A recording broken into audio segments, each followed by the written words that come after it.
We want to get this meeting started. I know at least a few of you have missed supper. I want to get you out of here with information as soon as possible. So if you want to take a seat, now's a good time. There are plenty of seats over here. There's some seats in here. And I've got just a few things to say so we can get this meeting started.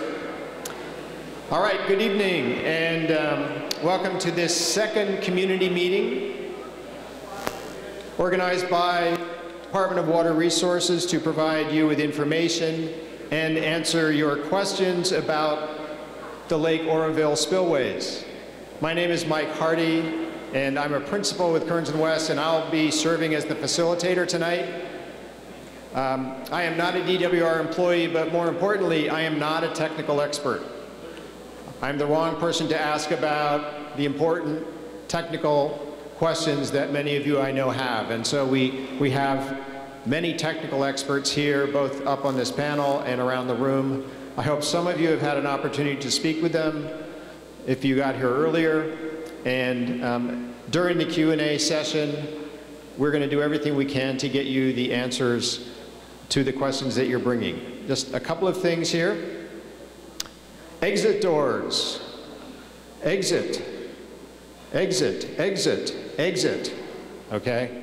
Know where the doors are. Restrooms. Some of you have these memorized. Ladies' room. Men's room. Either or in the back. So each of you has two choices. There is water at the seats in case you get thirsty. In addition, if you get a little bit peckish, there are some snacks in the back on the table. Please help yourself to those.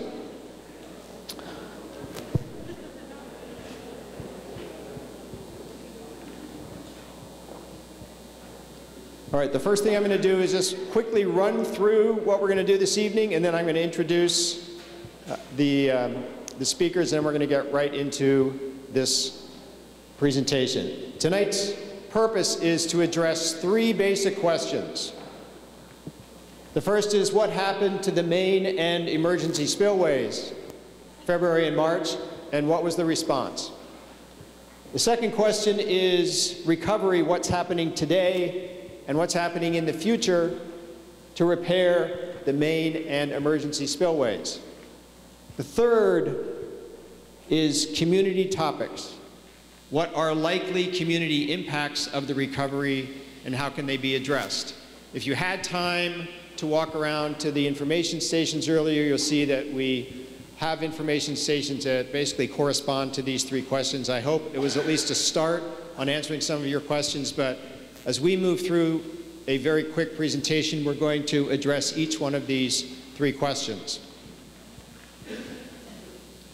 All right, the agenda very quickly is I'm going to go through a couple of guidelines here. We're going to have a few introductions of some of your local elected officials.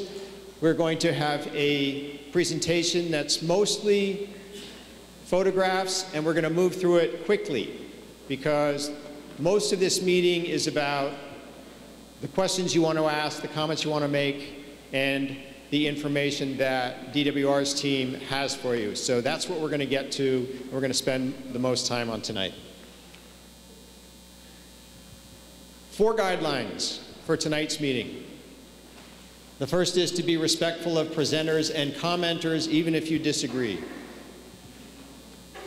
The second that I'd ask is that you please follow our process for asking questions and commenting. On each of your chairs, there's a comment card and there's a speaker card. The speaker cards are the small ones, the comment cards are the larger ones. If you would like to speak this evening, we ask that you fill out a speaker card and hand it to my colleague Sam, who is standing right there waving the speaker cards that he has received. You can do a couple things. If you would like to ask your question yourself, just write your name down so I can read it and let me know you're going to ask a question, and when we get to you, I'll just call your name and you can come up to the microphone and ask your question. If you would like me to read your question out loud and get an answer, I'm happy to do that as well, as long as I can read it. Read your handwriting, okay? So whatever you'd like to do, you can just write on the card, please read my question aloud, and we're happy to do that as well. If you would like to submit a written comment to DWR this evening, that's what the comment form is for. Please write your comment, and there is a plastic box over on the table, right over there, and you can put your comment form in there. All right? There are also extra speaker cards over there. There are extra comment cards over there.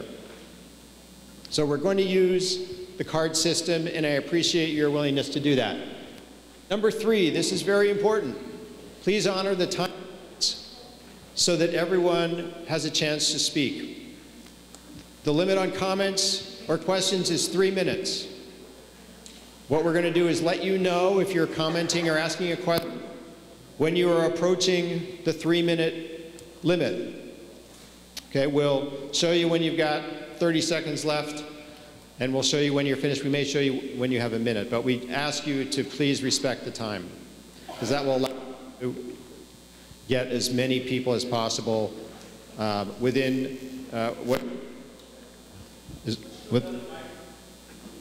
yeah.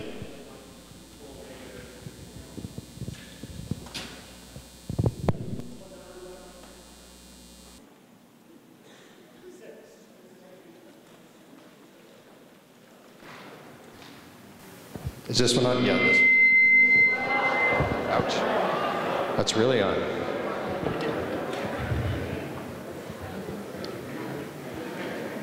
Okay, and then the last guideline, this one just now is fairly eventful. Turn off and silence your cell phones. We did have a few phones going off the other night, and if you can, turn your phones off. It would be really helpful. Okay, that's it for the guidelines. All right. I am now going to introduce 2 people who are going to be important in terms of responding this evening. The first is the Chief Deputy Director from the Department of Water Resources, Cindy Messer, and the Deputy Director for Statewide Emergency Preparedness and Security, Christy Jones. So I'm going to give you the microphone and let you introduce your team.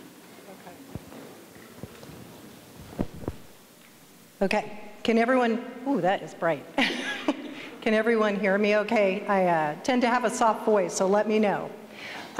Okay, so first of all, let me introduce the folks at the table. And let me say, I am going to cheat tonight and use my notes. These are notes that I wrote up. I'm a little bit nervous. I don't often get to talk to a group this large, so bear with me this evening as I get through this, sort of the opening piece of this. So Christy Jones, you now all have been introduced to. Next to her is Dave Gutierrez, and Dave is one of our technical advisors. He comes with a vast amount of experience on dam safeties, and he's working with the department as we move through the response and recovery efforts. Next to him is Aaron Mellon, who is with the California Natural Resources Agency, which is the agency that provides oversight for DWR. Aaron is heading up our communications program. So she's going to be, I'm sure has already met quite a few folks in the room, and helping to answer some of the questions related to communications as we move forward. And then next to Aaron is Gina House, who is with our Oroville Field Division. And Gina is under this particular task with the Oroville Response and Recovery. She was our incident commander during the very first few weeks after the emergency occurred. She took the night shift on that. Moving forward, she is working as a liaison to support the current incident command team, and she is our superintendent for the power plant at the Oroville Field Division. So that's her expertise. And next to her, I got to make sure I keep all the faces straight here, is Eric C., who's also up here at the Oroville Field Division. Many of you probably know Eric or have seen his name. He is the supervisor, make sure I get this correctly here, the program manager for our license coordination branch. And Eric has been working quite a bit on a lot of our environmental compliance type tasks related to the Oroville response and recovery effort. And then we have Joe Royer in the green shirt here almost at the end of the table. And Joe is working on our spillway repair project management team, one of our engineers in our division of engineering. That's his normal job, but up here in Oroville right now, he's helping to coordinate the design and construction of the project as we move forward. So we have tonight brought this panel together. We also have other folks I think you've talked to in the room here that bring in a vast amount of expertise in all these different areas, whether it's related to the emergency response or the recovery moving forward or communications. So, and then last but certainly not least, at the very end of the table is Lieutenant Bell from the Butte County Sheriff's Office. And I wanted to thank you very much for being with us this evening. We appreciate it. And perhaps now is a good time to have Lieutenant Bell say a few words.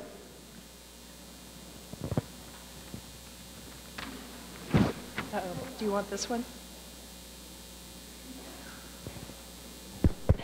There we go. It was already on. Okay. Well, we got to remember that, right? I remember these things at the last meeting took a few seconds to come on, and I start talking too soon and nobody hears you. So thank you for coming. Sheriff Honey wanted me to convey his apologies that he's unable to be here tonight. He had an appointment that he wasn't able to break, but wanted me to make a quick comment before we got going here, which was we want to make everyone here, the public, sure that Sheriff Honey, the Sheriff's Office, is still working closely with DWR. We still attend all the meetings that we had from the very beginning. The Sheriff Honey is shoulder to shoulder with all the heads at DWR, but he wanted me to convey that point to all of you, just to reassure everybody that we are still doing what we've been doing. There we go. It's going in now. Okay, this is a wonderful turnout. Thank you for coming, and we can get going. Okay, great. Thank you, Lieutenant Bell. So a couple more acknowledgments and introductions before we kind of move into some of the opening remarks. We do have some of our elected officials here with us this evening, and I'd like to introduce them. We have Senator Nielsen, who I think is sitting over here kind of in the middle. Thank you, Senator, for being here this evening.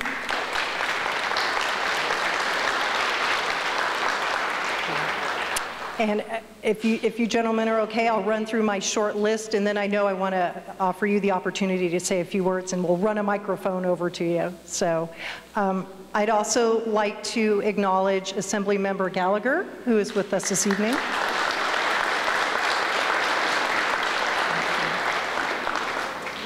And I wanted to acknowledge a couple of their staff members. Sadie Foster, who is with the Senator, and Curtis Grima, who is with the Assemblymember Gallagher, who came a little early tonight and talked with a few of us. We appreciate that they made the trip here and had some time to talk through a few things with us. Mike Ramsey is also here, the District Attorney for Butte County. There he is. Mr. Ramsey. Thank you for being here. And then we had an opportunity to talk to a couple of other gentlemen who couldn't stay for the meeting tonight, but I did want to acknowledge they were here and we had some good engagement with them. And they had some great questions for us. Bo Shepard and Roger Firth from the City of Biggs. I know they're city council members with the City of Biggs. They had to leave, unfortunately, but we appreciate that they were here with us for a while. So with that, I think perhaps I want to offer an opportunity for a few words from the Senator and the Assembly member. Well, good evening, folks, and this is but the beginning for you here of many, many opportunities to get better informed. That's what James and my mission is, to make sure all the citizens affected have their ample opportunity to know as much as they possibly can, ask as many questions as they possibly can, and have those questions answered. Not even all tonight, That's the ongoing process. There will be more such meetings as this that the department will be conducting. A week ago, the Senate Natural Resources Committee had its first hearing oversight in the Capitol. Assemblyman Gallagher will be doing the similar thing in the Assembly side, and in fact, there will be several of these kinds of hearings in the Capitol to ferret more and more information out. The bottom line goal is to ensure the public is protected, to ensure the integrity of the dam is restored to state-of-the-art condition, that we do not have to raise these concerns again in the future. And whatever eventualities caused the difficulties, those are repaired such that our minds are more at ease and at peace. This is a beautiful thing. The State Water Project has meant so much to the state of California, but maybe not as much to some in the north as it should. We'll also be looking into that. James and I really appreciate that so many of you show up here tonight, that the department will conduct and be kinds of meetings in the community. It's an ongoing process, ladies and gentlemen.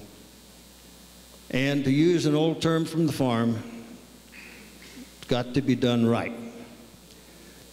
James Gallagher.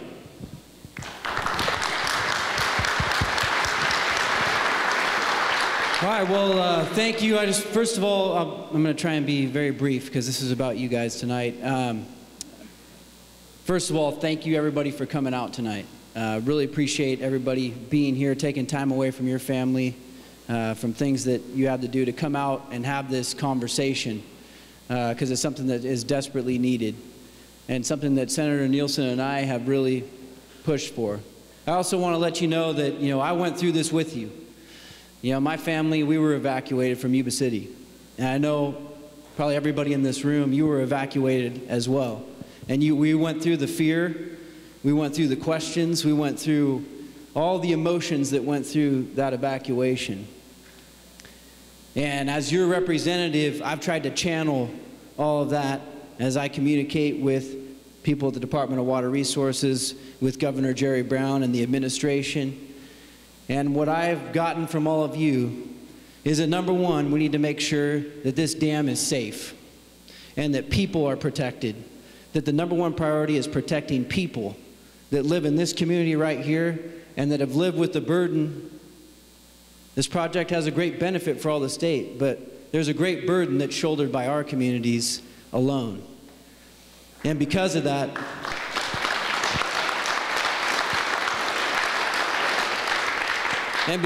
we want to ensure that this place is safe. It's safe for our community, safe for our families. We want to ensure transparency about what's going on.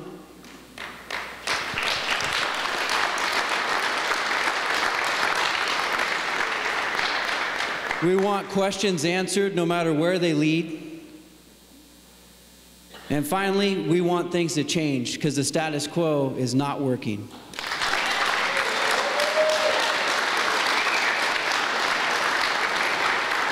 Now, I want to say that I want to thank the Department of Water Resources for being here tonight and for bringing a lot of people here, a lot of technical knowledge to get questions answered, because I know you have a lot of questions and they need to be answered. And I want to thank them for releasing the Board of Consultants reports.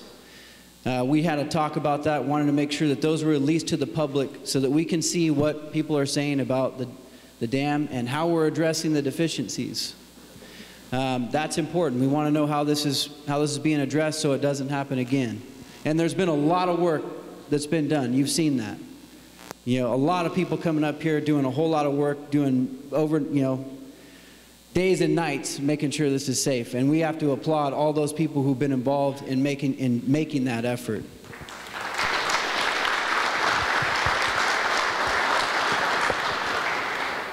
But going forward, we want to know that this is going to be safe and that we can be assured that the promises made to Oroville are fulfilled. And thank you. And I will be continuing to push on that. Senator Nielsen will be pushing on that, and we are continuing a very good conversation, I would say, that we've been having with Department of Water Resources on just that point. And so tonight, this is about getting your questions answered directly so that you get to talk directly to them. Not through me or through anybody else, but you get to talk directly and get answers directly. So thank you for being here tonight, and let's continue this conversation and let's move forward. Thank you.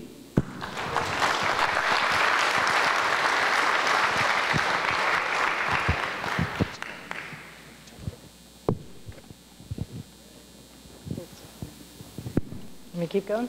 Okay. Thank you, gentlemen. I appreciate the opening comments and the remarks. I was remiss, first of all, in not saying thank you to all of you for being here this evening, for giving up your time this evening with your family, your free time, your relaxation time. We do appreciate that you all came out for this meeting. The other thing that I would like to say on behalf of DWR is that we are sorry. We are very, very sorry that, I didn't go through this, but, you know, for the disruption in your lives, for the fear and the anger and the uncertainty that I believe you have lived with for the last several months, for all of the heartache and the stress that you went through during the emergency and the evacuation that followed that incident. Thank you. I will say that many of us can never fully walk in your shoes, so to speak, but we've watched and we've worried as this has all unfolded. We've been with our colleagues and our coworkers who work up here, work in the surrounding communities, live up here, and watch them go through this, watch the stress that they've dealt with as they worried about getting themselves out, worried about their loved ones, and making sure they got out safely. So I wanted to start this evening by acknowledging that, and again, thanking you as a community for your cooperation during the event, during the evacuation, and again, a big thank you to the Sheriff's Office and the local community agencies that worked with us through all of this and will continue to work with us as we all move through this together. So, having said that, I do have a couple of points I'd like to make just about this evening. I think they echo very much what the Senator and the Assembly member said this evening. And again, I'm going to cheat a little bit because I don't want to miss anything as I go through these points. So we are here tonight, first and foremost, to hear from all of you. We want to hear your questions. We want to hear your concerns, and we also want to hear suggestions as we go through the information that Mike set up. What can we be doing to make communication better, to make the information flow as we move along? So that's first. I am going to ask your indulgence a little bit to let us get through the presentation because I think there's some questions that have been coming up. You know, they're kind of becoming our frequently asked questions, big concerns that we want to at least run through once, may answer some of your questions, may generate new questions, and that is great. Once we get to the Q&A session, let's run through those. We can run through them a little deeper if we need to. And some of those items include, what is the green spot on the dam? You know, what is the Board of Consultants? What is their role? What are they doing? What is this forensics team that maybe you've heard of? What is their role? What are they doing? What can you all expect from that process? Let's talk a bit about the inspection schedule and those reports. Let's talk about communications and how we get information out to you and what those options might be and how do we get communication back from you. So we're going to cover those in the presentation. I'm asking for a little indulgence to go through PowerPoint. Not my favorite way to do things, but I think it'll help tee up our discussion for the evening as we move along. Just a couple more points. We will make the repairs that are needed to the spillways by November 1st of this year, 2017. Our goal is to make sure that no matter what comes our way, weather-wise, in this upcoming winter, we are ready for that.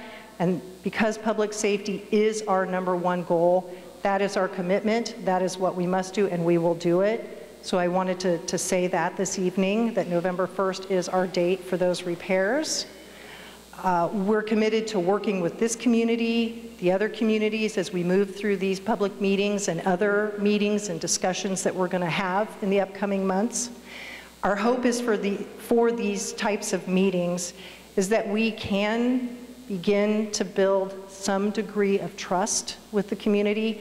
I know that's going to be a big ask on our part, but it is our hope and it's our goal for doing this type of outreach. We also want to be, as the department, very aware and very proactive of what kind of impacts might be associated with the construction that's going to happen over the next several months as we repair the spillways. You know, we recognize there's local infrastructure, the roads, there's traffic concerns. We know the local economy and potentially impacts to that, whether it's recreation, whether it's local businesses. So we want to have that dialogue. We want to be proactive to try to minimize those impacts. So that's another thing I'd like to, if we could, talk about this evening. If there are questions around that, we can certainly follow up if we need to and definitely have more discussions around those. We are committed to providing information to this community, to the surrounding communities, to others who need and want this information as we move along, transitioning from emergency response to recovery. We want to keep the dialogue going. Working through the issues that come up, looking for solutions as we move along. I think I've said it once, I'm going to say it again. Public safety, public security is our #1 goal through this whole process. But transparency is also our goal, and I know that was a word that's been mentioned already this evening. That is one of our primary goals, but I'm going to be very upfront here. It's going to be a balancing act, and I know there's information that's already been put out that's been redacted or, you know, blacked out. There will be more very sensitive and confidential information down the road that we have to decide whether we release or not. But it is our goal to get as much information as we can out in a timely manner in as many different ways as we can. But I know it's not going to be easy, and I know we will have this discussion again as we move on. But I want to acknowledge that. And lastly, I wanted to say that we are committed to holding more of these meetings as we go through the next several months. And I know we've been asked to come to other venues as well. Maybe it's you know, city council meetings, other venues like that. We are committed to doing that, and we want to keep the dialogue open. We want to stay connected. We want to keep providing information as we develop it, as we move through the recovery, repairs, reconstruction phase. So just, again, want to put that out there. That is our commitment. We fully expect to see many of you again, if not several times, from this evening.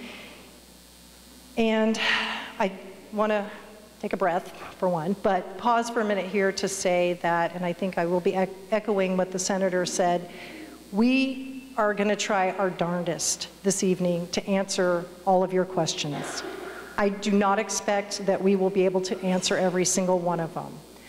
So I am committing, and I know Director Croyle, who could not be here this evening, and I apologize for that. He's been called back to Washington, D.C. He does send his apologies. But we are committed to follow through and to follow up with whatever information we cannot provide on the spot tonight. We want to provide facts. We want to provide thorough responses. We may not have that all on hand tonight, but it is our commitment to get back to you. You know, we'll do summaries of these meetings. We'll do frequently asked questions. We'll post comments, I believe, that we get and the answers to those, and we'll be back. So that, I want to put that out there, and I'm on camera, so, you know, I mean it. Okay. And I think maybe with that, I just, again, want to say, please ask your questions, definitely voice your concerns, and as we move along, if you have any suggestions, we really, really want to hear that. We are in the mode of making these meetings effective, making them better as we go along, same with the information flow. And I think with that, we're going to shift into the presentation that I mentioned, and Christy Jones is going to go ahead and take the reins from here. So thank you.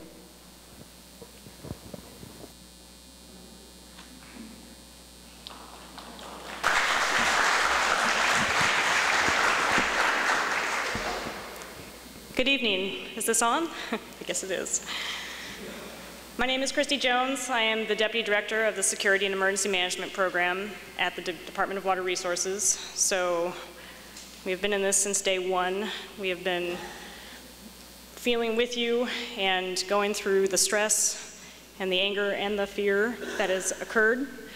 And so we want to try and answer some of those questions. I know there's a lot of questions.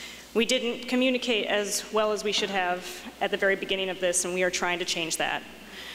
And so tonight is one of those nights that we are trying to reach out to you face to face to give you a chance to ask those questions. I'm going to run through a quick presentation to try and answer some of those questions in advance. And so the first part of this obviously was the response, which you all know very well. It was when we had to evacuate. This is the dam, and I just wanted to point out there's a few nomenclature things. I don't know if the PowerPoint, can everybody see the laser on here? We have the emergency spillway, which everybody knows about, to the right-hand side of the dam. We have our flood control spillway, which was the one that failed first. We have our actual dam off to the side. It is safe and sound. There is nothing wrong with it. I actually want to address the green spot question. I know that there's a lot of people that have questions on that green spot. In the back, in the Oroville Spillways community topics, we have big pictures. We have pictures when this dam was constructed. It has the green spot on there. It is a rainfall green spot. It is when rain falls, the grass grows. The one thing that we were talking about as we drove up here today, we were looking at the median and the highway. Some parts are green and some parts are brown. And there's nothing more to say about that except for maybe it's the soil consistency or what seeds have been shown there. So it is safe and sound. There is no leak in this dam. This is what we dealt with on February 7th when we turned off the spillway. We had a hole, and on pictures it doesn't look very big. People asked us, why didn't we fix this? We had a very big storm coming in 2 days. We did not have very much time. We did not have a lot of access to the place where this hole was. And when we sent in people on February 8th, I don't know if you can see this, but there's a person in here, in that hole. And one thing that we kind of talked about before we got up here in this presentation, if you look at this hall that you're sitting in right now, this is actually smaller than the hole that we were working with in the flood control outlet. I know that's really hard to believe. It was hard for us to believe as we were seeing these pictures, but as we saw those people go down into the hole, we realized that we had a very serious problem on our hands, as you all well know. We were balancing a lot of choices as this went through. We have our upper outlet, which is our gated control spillway. We were lucky, the upper chute of that gated control spillway held. The bottom obviously deteriorated. The only other outlet that we have that's controlled is our Hyatt power plant, which is shown here.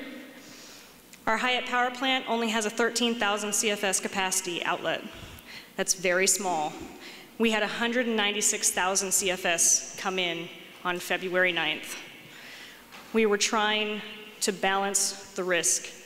Our Hyatt power plant also does not work when power is not connected to it, when the power lines are not connected to it. We had erosion happening on the dam during that part where the spillway was also eroding, and the hill was eroding back upwards towards our power lines. If we had lost the power lines, we would have lost the Hyatt power plant ability to release water. So we were trying to balance all of these risks. And this was also the wettest year on record in 105 years, 110 years.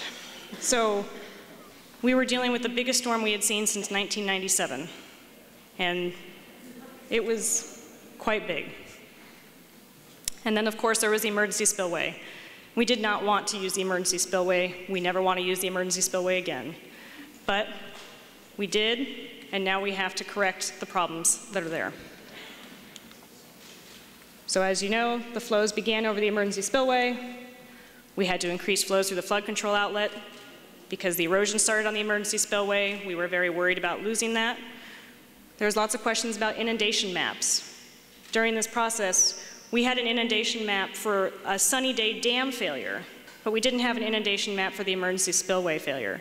So we created them. I have them on our computer today. We were hoping to have them printed out in the back with the rest of the evacuation maps. We are happy to give them to you. We are ready to give you the information that you want and need to see. So as we increased, obviously the evacuation orders occurred. It was in conjunction. It was a very difficult decision to make with the sheriff. And the sheriff, in the end, decided that the triggers were high enough that we had to order the evacuations. And that was a very rough night. As you can, this is a smaller version of the emergency spillway inundation map that we are happy to share with you. And then, of course, there was saving of Hyatt Power Plant. We had a lot of water that was, as all the debris came down off the spillway, the diversion pool downstream of the spillway started increasing its water level, and Hyatt Power Plant was in jeopardy of flooding, and it did flood. We lost some electrical control outlets for the river valve outlets, which is the non-turbine outlets of the Hyatt Power Plant. So that's the 4,000 CFS, the river valve outlets that some of you have questions about. We were not able to operate them during this because they flooded and the controls were deteriorated, so we had to replace those. We are testing and commissioning them tomorrow, so we expect those river valve outlet system to be back up again as of tomorrow. So what is happening as we move forward? A lot of you have questions on how are we going to rebuild so that by November 1st, this next flood season and the following flood seasons to come, we keep you safe, because that is our #1 priority, is public safety. And so what we are doing is we are rebuilding part of the upper chute to make it stronger, to build it to the regulations of today. And we are building a lower chute down here further that will carry 100,000 CFS safely down into the diversion dam. We are also going to be shoring up, so this is the upper chute as you see it, and then we will be putting concrete down into the lower chute. The lower chute will be 1,400 feet, and I think I forget the amount of roller compacted concrete, but it's a lot of concrete. In our emergency spillway, we are also buffering that. That's why we're all here today. We are going to be digging down below the emergency spillway. This is the left-hand side, as you're looking at it, is the emergency spillway in this picture. We are going to be digging down to the bedrock and putting in a cutoff wall. What that does is when water flows over the emergency spillway and the erosion starts coming back up, the cutoff wall will stop that erosion from coming. And in between this cutoff wall and the emergency spillway, we will be placing more roller compacted concrete in between, so that also does not erode as well. Some people have asked how much this has cost. We have spent about $274 million to date in our response operations, and we just awarded a contract for $275 million for this recovery operation. We plan to be operational by November 1st to get you through the flood season. Public safety is our #1 priority. And this is a schedule. I think we have a bigger version of it over in our Oroville Spillways recovery. And so some of the impacts, we realize that this has impacted you already, and it will continue to impact you as we go through the construction. So we have a roads task force. They are here tonight to answer your questions on what haul routes are we planning to use, how are we planning to work with the traffic. We've already started some repairs. We've done some repairs on Canyon Drive and Cherokee Road. We were able to stop construction long enough for the wildflower to occur. And we just want to make sure that we're communicating with you guys enough so that you know what is happening before it happens. And then we're also aware that this is going to impact recreation, and we have groups that are working on that to make sure that we impact you as least as we can. And so is this yours? Okay. One thing I forgot to mention was the Board of Consultants. So Oroville Dam, we are regulated by two agencies, the Division of Safety of Dams and the Federal Energy Regulatory Commission. So it's a state and a federal agency that regulate our dam safety. As we go through our design of this new spillway, we have a board of consultants, an independent board of consultants that has been brought on that oversees both FERC, DSOD, and DWR as we design these to make sure that it is up to the standards of today and to make sure that we are doing it right. And the forensics team is also helping with us on that.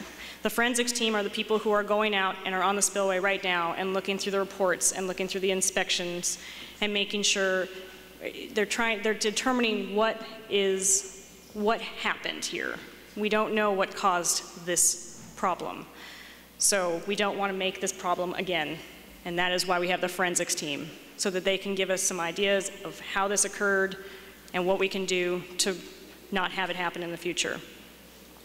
And also the inspection schedules, I know there's been some questions on that. And the inspection schedules happen twice a year by that FERC that I talked about, the Federal Energy Regulatory Commission, and the Division Safety of Dams, DSOD.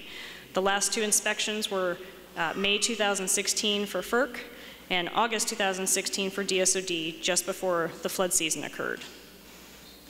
So I'm hoping that that answered some of your questions. We are here to answer more of your questions. And I just want to say again how sorry we are to be here with you, that we have to be in this situation, because our hearts are with you.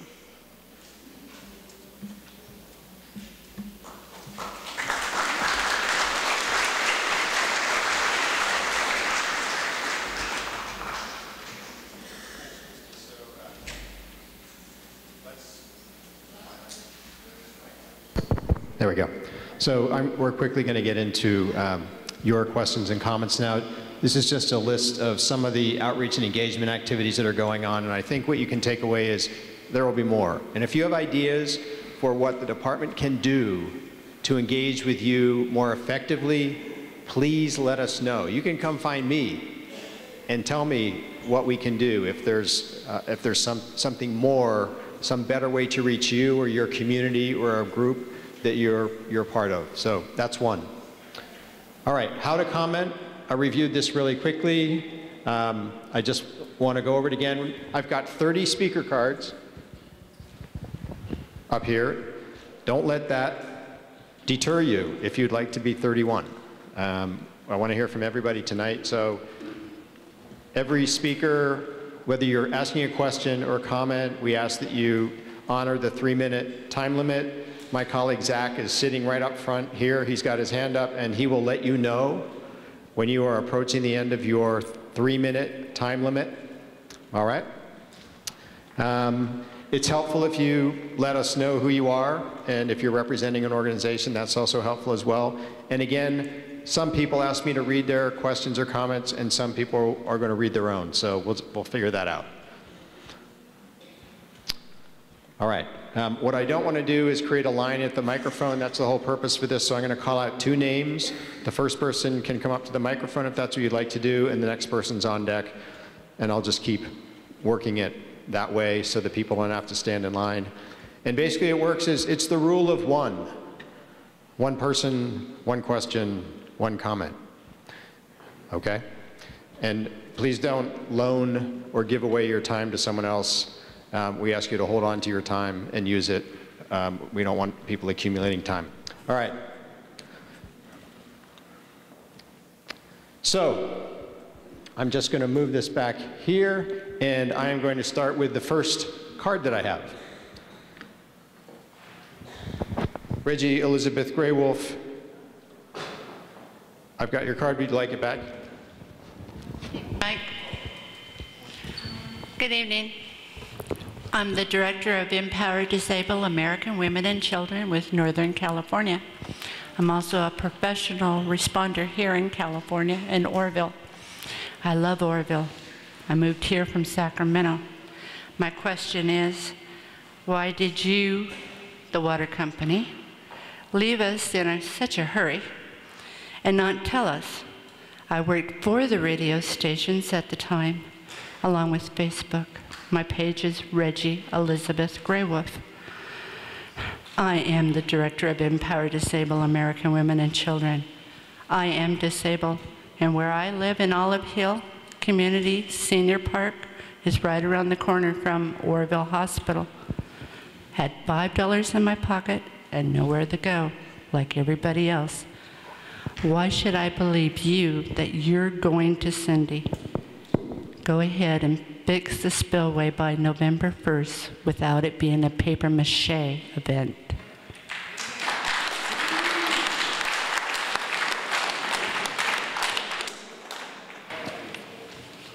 Is there another part to your question, Reggie? No? Okay. So Cindy... I'm asking Cindy, please. There's a little bit of a delay when they come on. Okay. Yeah, Oh, there here we you go. Okay.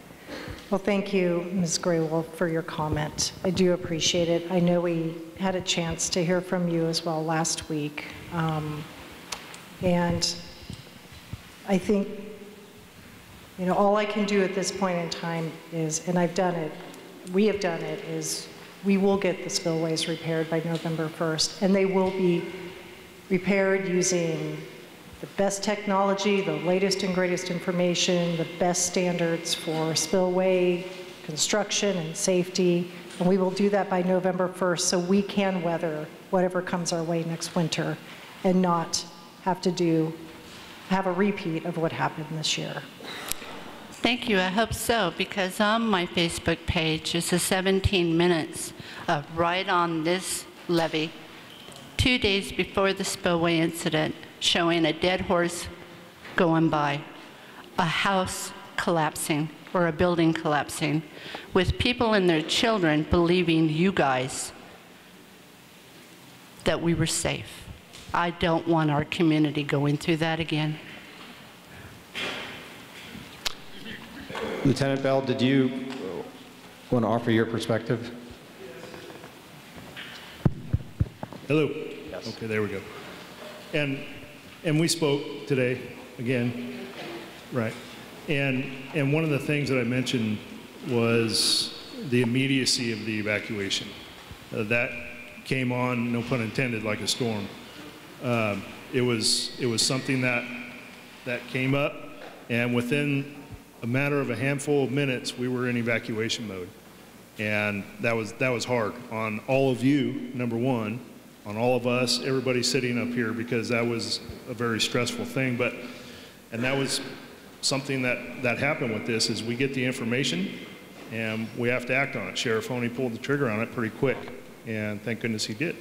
But in that situation, it came about pretty fast.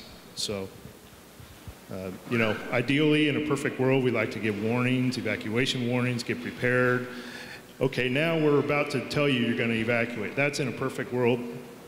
Just doesn't always happen. You know, we deal with the evacuations a lot in the fires, and sometimes, a lot of times, the same thing is we need to get people out fast. We want to give warnings, but sometimes we can't.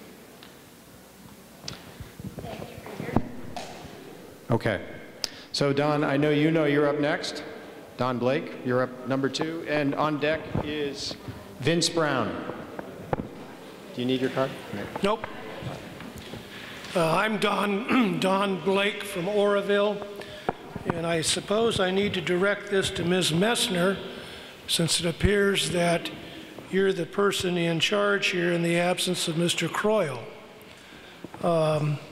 You started off commenting that your department wants to regain trust of the people here in Oroville, and I'm going to suggest that your department quit making false statements in public if you want to be believed. Now back to my comment, my question. Several days ago, I came across a news story from the LA Times. The thrust of the story was that people in Los Angeles feared that their school children would not have enough water to drink at school because Lake Oroville was down to 690 feet with no rain in sight. The story was printed in January of 2016. Now, the complaint was obviously foolish, but it did point out a reality. Spillway wasn't used in 2016, 2015, or 2014. Water exports to LA were cut way back. LA still survived, and their children had water to drink. The key issue to our safety while the spillway is being rebuilt, and nobody believes it's going to be rebuilt by November 1st, but the key issue is lake level management. Traditionally, your department has managed the lake in tandem to plans for water exports. Things, however, this year are different. Even the water contractors recognize this fact. Curtis Creel of the Kern County Water Agency told the Sacramento Bee on March 31st that the lake could be held several thousand acre-feet lower this year for safety reasons. He said that the spring runoff would have to be dumped into the river to flow to the Pacific because the south of the Delta reservoirs were full right now, and that's going on right now. And that's unfortunate. But as Director Croyle said, famously told the Enterprise Record on March 22nd, stuff happens. In any event, Creel also said he hoped to get water deliveries at the end of the summer. If that didn't happen, he said, the Kern County Water Agency could deal with it. The concern for the water contractors is water shipments next year, 2018, not this year. Quote, we have enough water for this year. It's next year that we're concerned with, said Cindy Cow of the Santa Clara Valley Water District in her March 31st interview with the Don, you're up against 3 minutes. And I'm getting to it. Quote, how fast? There's tremendous value in having water in storage, said Devin Updehay, Chief of Water Resources for Metropolitan Water District. We don't know what 2018 will bring. Updehay made these comments to the Bee on March 31st. If the water contractors already accept the fact that Lake Oroville will have to be substantially lowered and water exports will have to be reduced for safety reasons during the construction of the new spillway, why won't DWR recognize that as well? So is that your question? I'm asking you right now on behalf of Mr. Croyle to make a commitment to draw the lake level by the end of September to a safe level, say half full. It's also time that DWR makes a commitment to manage the lake through next fall, winter, and spring in such a fashion that water does not reach the level of the spillway gates until the spillway is fully repaired and functional. So I'm asking you right now, are you willing to make those kind of commitments? So that's your question? Don, are you finished? I'm getting to it. Don, we have a 3-minute limit so that we can hear from people in the audience. Are you going to make that commitment? Don? Are you going to make that commitment? So what's the commitment you're asking for, Don? Did you listen? It was a long question, so what's the commitment you're asking for? Are you willing to make a commitment to draw down the lake level by the end of September to a safe level, say half full, and further commit to manage that lake level through next fall, winter, and spring, such that water does not reach the spillway gates and until they're fully repaired? Okay, that's your question. Okay, so Mr. Blake, I cannot make a specific commitment right now. Why not? Well, let me finish. What we are doing and we will continue to do is we are managing day by day. The lake level, the whole operations, we're looking at snow melt, we're looking at the forecasts, we're looking at the Hyatt power plant capacity, and we are gonna keep doing that through the spring, through the summer. Public safety is number one, and that will always be, so we will manage to that as we go through construction. But that is how we're going to do this. We are going to be focused on the Balance Act. I also want to recognize we have to balance with recreation and the other needs around the lake as we move through the summer season and as we move through the fall and the construction and looking to public safety. Your number one priority is public safety. I don't like having my life threatened. 180,000 other people don't like their lives threatened. And you folks have a responsibility to keep that lake at a safe level and not put our lives in danger again. Amen.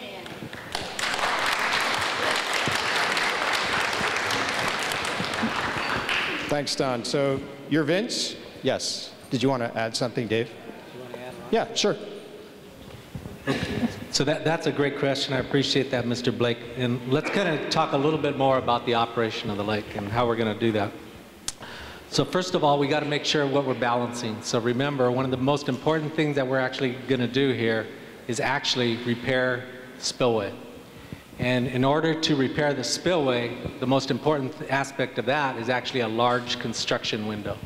And so kind of what I mean by that is we want to get in there as soon as we can, and we want to start fixing that spillway as soon as we can. But we have to balance that with the safety of the lake. We have to balance that with the safety of the lake. We know that we have a large snowpack up there. That snowpack's going to come through the reservoir. And we need to be able to operate that so that we're at a safe level, not only after November, but we want to do that through the entire summer, right?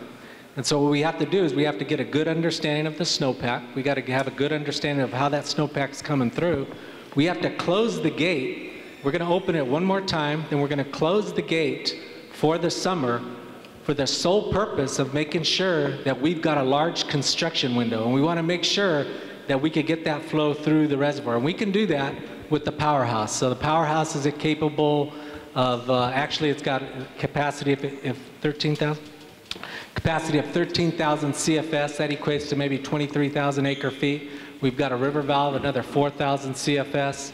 So we know that we're not going to generally get that much water coming in during a snow melt. So we got to pay attention to that. We're actually got an analysis almost complete on that. We've got an independent analysis from the Corps of Engineers to check our numbers to make sure that we got it right. And it's all about when do you actually close the gate, how much water do you get out through the summer, but most importantly, remember, it all goes back to that construction window. That's one of the most important things. That's actually the biggest risk factor. That's actually the biggest and most important thing that we do, is have a large construction window open so we can actually get in there right away and start fixing the spillway. So we're going to do that, and then we're going to look at other issues as well. We got a little bit of time to actually look at that. As we draw the reservoir down, how low do we want to get to that reservoir to get us prepared for next November? We could do that, and I think we need to come back and have some discussions on that. So that's certainly a fair question. Give us some time to kind of come back and let's get into the details of that. We're right in the middle of analyzing that, so I think we can definitely get a common understanding of what the issue is and then address it over the next couple of weeks. But right now, the answer is we got to figure out when to close that gate, and I think it's going to be the end of May, because we're able to actually look at where the snow melt is, how it's going to come through the reservoir, and how we're going to get it out through the reservoir, and make sure that that reservoir doesn't get too high while that happens. Okay, thanks, Dave. Mr. Brown. And up next is Dario Martinez. Yes, my name is Vince Brown. I'm a local fisherman, and I understand that you people have filled up some ponds that belong to us. And when you filled them up and you ran out of room to put any more material, you built this massive mountain off of Cherokee Road when you could have put all that fill there in the first place and never destroyed that property. And then we got all these ponds downstream that have got blown out, especially the handicap pond that's not been kept up. Are you going to take care of that? Are you going to repair that? Are you going to replace the fish that you killed when you put all that fill in there instead of seining those fish out and doing it humanely.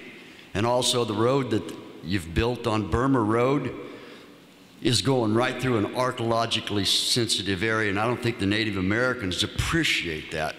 And I think you've opened up a can of worms there. You say that you've had that all checked out and that you've marked off areas to not touch that. And I know for a personal fact that that's untrue. So there's two parts to that question. Eric, did you want to address the first part? Or the second? Hello? Okay, good.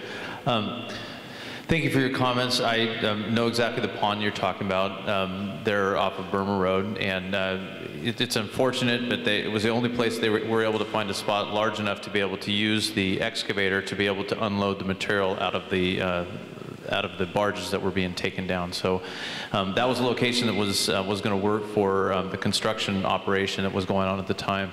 But we have every intention to remove that material that we put in that pond and restore the pond completely. In fact, we're going to do some enhancements to the pond as well to restore the habitat that was there. So you know, we took measurements before we put the fill in the pond, and so we have every intention to do that. Regarding the Native American site there, I'm very well aware of that site. We have, from the very beginning of this, been very aware and been very cautious about where all of our construction activities have been going on, just because there are a lot of Native American sites in that area. So we contacted the tribes very quickly after the event started, and actually within the first week I had a meeting with the tribal council of the Enterprise Rancheria, and we were talking about that. We actually have monitors from the tribe that are actually out on our construction site on a daily basis. So they're actually part of the construction operation now, just to make sure. So we do surveys before an area is going to have a new road, or if there's going to be a spoil pile. And we also have the tribal folks out there. They actually know some things that we don't know. We have surveys and we have maps that have those features listed, but they know some things that we don't. So they've been guiding us on where we should, what are safe areas to do work and what are not good areas to do work. So we've been very aware of that, and we're working with the tribes. So, Mr. Brown, I guess what I would ask you is if you have information, you have concerns about that the department may not fully understand where I'm willing to donate my time, yeah, because the road goes right through the middle of it. Okay. I think, and you still haven't answered my question about the ponds down lower that's been blown out because of the excessive amount of water. So please answer those questions. Are you referring to down below Riverbend Park, or I'm not sure which Yes, pond? sir. Okay. Once the flows go down, we are going to do an assessment of the impacts that have occurred on the Feather River. We're working with the National Marine Fisheries Service and the California Department of Fish and Wildlife. We're meeting with them. We have twice a week we have a conference call with them just talking about this whole event. So we plan on doing an assessment of the river and the impacts that have occurred down there. So the water's been so high we haven't really had a chance to get in there and take a look at the substrates or where gravel's moved yet, but we have every intention to do that, working with our partners at Fish and Game and at the National Marine Fisheries Service. So you do have intentions of restoring and restocking those ponds? I'm not sure, I can't commit to that yet because that's not our property down there. But we are working with those agencies to assess the impacts from this event. Well, it isn't your property, but your problem destroyed it. Aren't you accountable for that? Well, like I said, we will. We had a high flow event this year. We had the wettest winter we've had in the last 110 years. So definitely we had a high flow event, and those types of events occur on the Feather River. It happened in '97, 2006. We had a high flow event. So as far as restocking the fish, it's things like that. There's a certain point. It's the Department of Water Resources. We conveyed the water through the reservoir. We had 190,000 cubic feet per second coming in at one point, and we were releasing, I think, up to about a little over 100,000 cubic feet per second. So the lake absorbed quite a bit of that flood. If it wasn't for Lake Oroville, there would have been a lot more water moving down the Feather River, and there would have been a lot more damage that occurred down there. But specific to your question, I just need to know more about the site, I guess, before I could really answer it well for you. Could we have someone talk to Mr. Brown about this after after the meeting. Sure, if you're here after the absolutely. meeting. All right, thank you. Okay, so that's Dario Martinez, you're up. Yeah. Do you want your card? Yeah. And Tom? Okay, Dario Martinez, and I'll plug my Facebook page, Long Bar and Beyond. I guess I want to grade you on your maintenance. The spillway, if you look at this spillway and the maintenance done, I give you an F. Okay, if you look at that valve that you're talking about, the river valve, that should have been repaired and the baffle installed by now, and you nearly killed 5 of your workers on a test of that valve without the baffle in place. That should have been done by now during the drought, and it's going to be tested tomorrow. I give you a D on that one. Okay, and then there's the Ronald B. Robbie power plant that's out over there in Thermalito. It had a fire on November 22nd, 2012. Burned it all up. It's not being used. So it's still being repaired, and it's not expected to be online until 2018.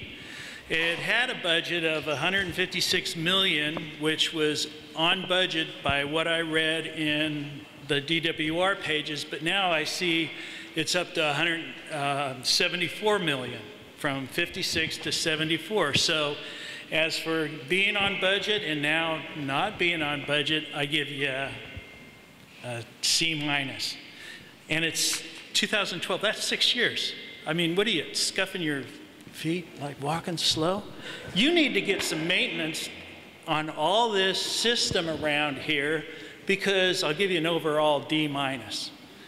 And I think you need to really look at the overall structure. I think it'd be great to make a video game. Open the gates, close the gates, save the fish. It'd be a great experience.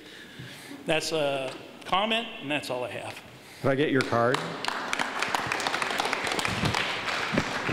So, Tom, you're up, and then next is Don Fultz. Yes.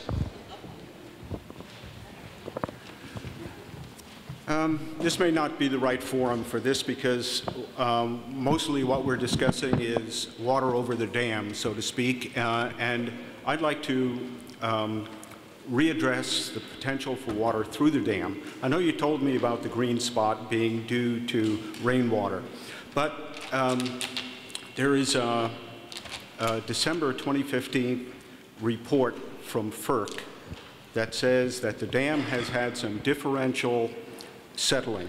All earthen dams settle, and they should settle uniformly. If they don't settle uniformly, by examining the benchmarks, the monuments that are there, by a factor of 2, that raises a red flag. And a red flag was raised in December 2015 by FERC. Also, the green spot on the face of the dam, were it due to rainwater, would be vertical.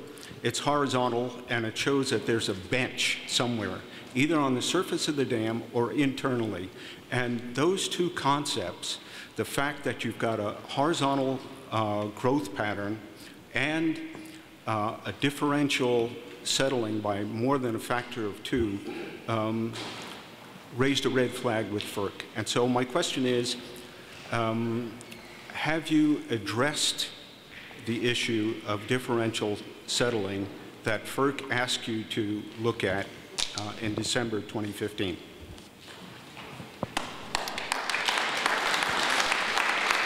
So Cindy, who would you like to have answer that question, Cindy? Okay.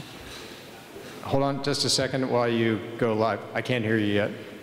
Is it on? Hello? There you go. Will you introduce yourself? My name is Joe Royer. I'm with the engineering group. And Joe, would you mind standing up? Some people have asked if you'd stand up just so they could see who's speaking. There we go. Thank you. Hello, everybody. We've been looking at that green spot for many FERC boards, and we've studied it, trying to figure out why it's there. Recently, we've done research to look at historic photos, and we see the green spot, we see the streaks before the dam was filled. So there is something that's catching the water, and it's keeping it outside to the edge where it grows grass. But we have no indication that it's a dam safety issue. So again, we've looked at it many times, and we haven't found anything other than the rainwater that's coming down through the dam, maybe coming down a little ways, and then it hits this area, which may have been sealed by tire tracks or something when they compacted it originally, and it makes its way out the face of the dam instead of going down through the dam. So that's why we've looked at it again and again and again, and the most recent one we found the photos to show that it was there prior to us filling the dam. As far as the settlement goes, I'm not aware of the differential settlement. The embankment has settled fairly uniform from the abutments where it's very small embankment to the center where it's a very large embankment. So again, I think that the settlement is much less than was actually expected when they designed it. But overall, the dam has settled very much as predicted, but actually it's been a lot less than what was predicted. Okay, but so if you wanted to follow up, people can hear you there. On December 22nd, 2015, there's a report that there was, the board recommends to the DWR provide in the next DSMRR an explanation as to why the surface monument surveys indicate that the settlement of the EL 815 upstream bench is greater than the settlement of the dam crest by a factor of 2. And the factor of 2 is what raised the red flag. Yeah, I think add some more information on that. I'm Dave Sarkisian, and I've worked on some of those reports that you're referencing, and remember that FERC comment. The 815 monuments, so these are monuments that are placed on the dam that we survey every year. Those specific monuments are on the upstream face of the dam at elevation 815, so they're often submerged underwater. So it's not every year we get to survey them. The other thing is that those were installed during construction when the dam got to elevation 815. Mm-hmm. And in construction, because of the coarse-grained nature of the materials that were being placed, they consolidate and settle relatively quickly. They dissipate the water, and so a lot of the settlement occurs during construction. So then we continued building the dam, and we got to the crest elevation of roughly 922, and some time passed, and then those monuments were installed, and we got survey data on those. So the early monuments captured a lot of the in-construction settlement, shows a lot more settlement than what are monuments on top. And in fact, the ones on top of the dam have, I believe. And so we provided that FERC in that annual report stood the differential. Okay, that actually answered my question. One of the things that was missing here was a time scale. If the factor of 2 happened over 3 weeks, it's a bad thing. But if it happened over 40 years, it's probably harmless. Yeah, okay. and in fact, we survey those. We still survey them today. When the 815, when they're underwater, we don't obviously, but we have a lot of monuments. We surveyed them. We survey them annually. We surveyed them also through this whole episode because remember, we experienced a water elevation we never had before. So that was one of our things we did immediately was get data. And the data came back and everything looked fine. The dam looks great in terms of that settlement data. Okay, thank you. I thought it was interesting how many people had something to say about transparency when you've got all the roads and even walking trails blocked off so nobody can even see what's going on up there. It doesn't seem like transparency to me.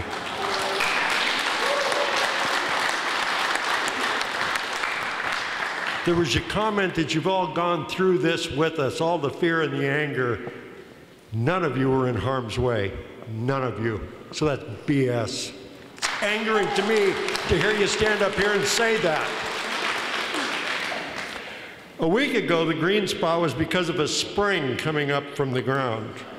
Now, today it's rainfall. Interesting. Starting to sound like the reasons we went in to fight the Iraq War or something.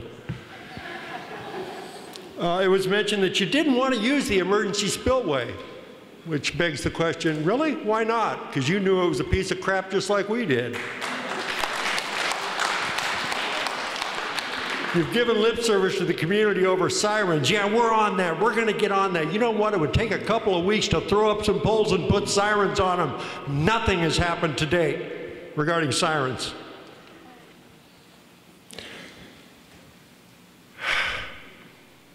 You tell us you want our trust, and yet you stand up here and you just keep lying to us. I'm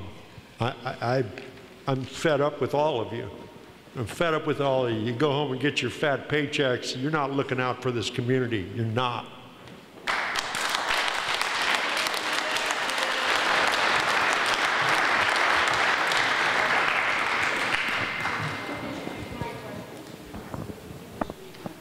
You're Pam. Okay. Did you want to respond in any way to the last question? No? Okay. So your question is, who exactly is paying for this? When I think you're referring to the cost for the response and the recovery, Pam. Most of the water goes elsewhere, and not everyone uses the lake as recreation. So another question is, why was the dam built originally? So who's paying for it, and why was the dam built originally?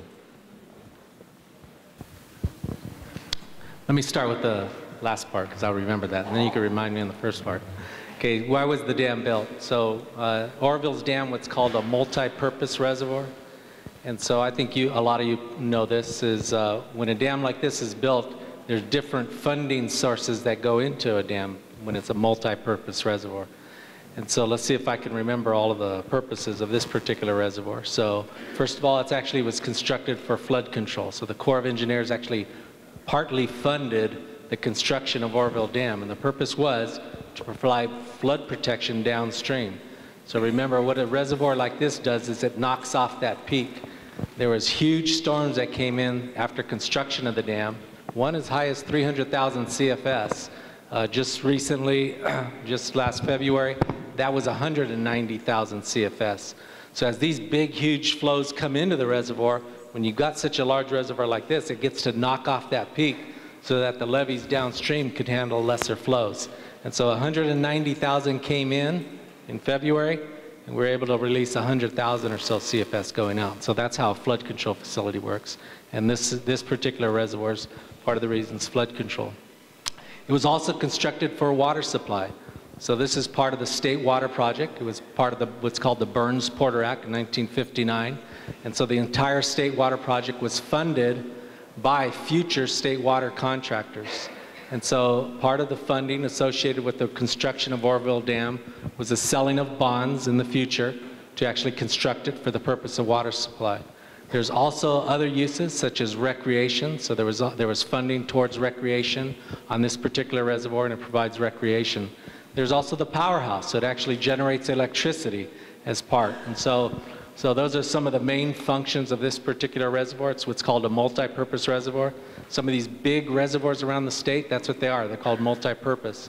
And so throughout the 50s, 60s, and 70s, a lot of reservoirs were constructed that way.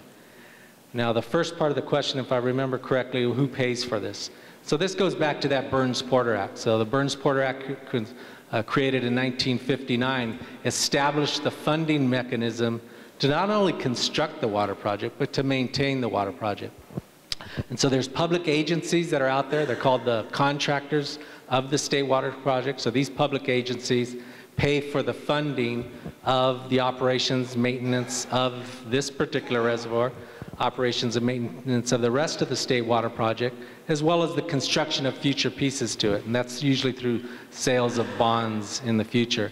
And so that's actually how this is going to happen. So the way this is going to happen is it's possibly going to be paid by the state water contractors through the sale of bonds to repair this. Now I say possibly because this was a disaster, and anytime there's a disaster in the United States, this was actually a disaster declared by the president back in February or March.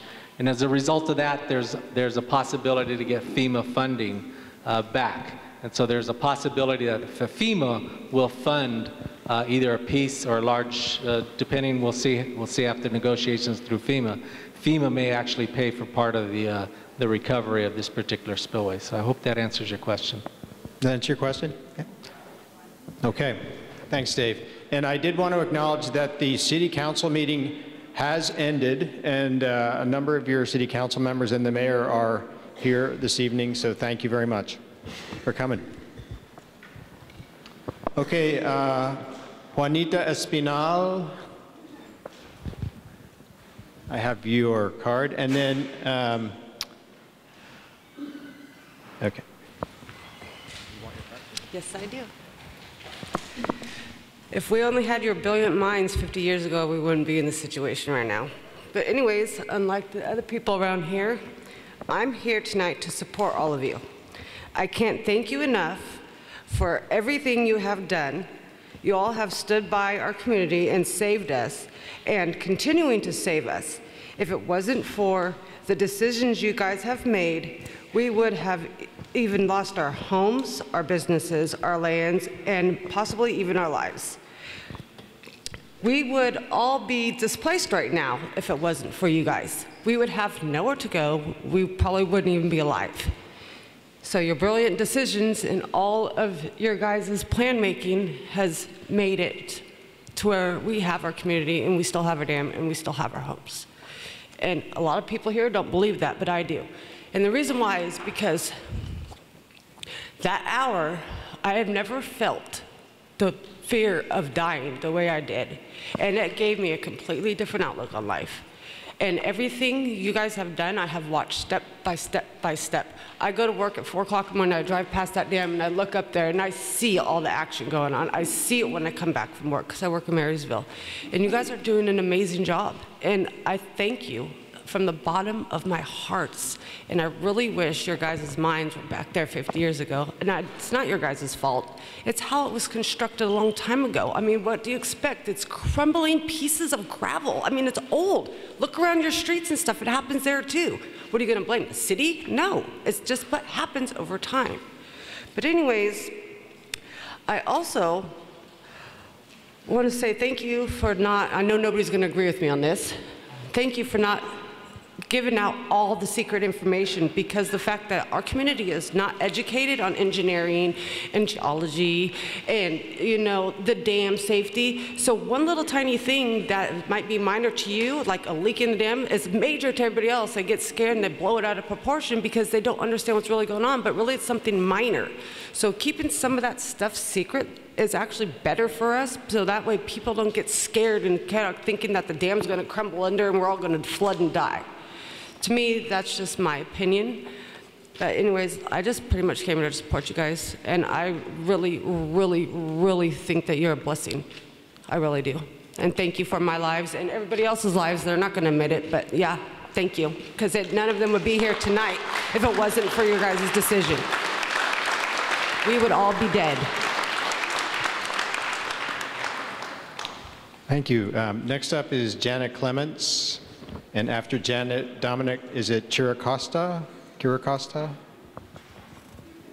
I can read yours, Janet. Well, so you would like to know about the emergency spillway. Is the hole in the emergency spillway what caused the evacuation?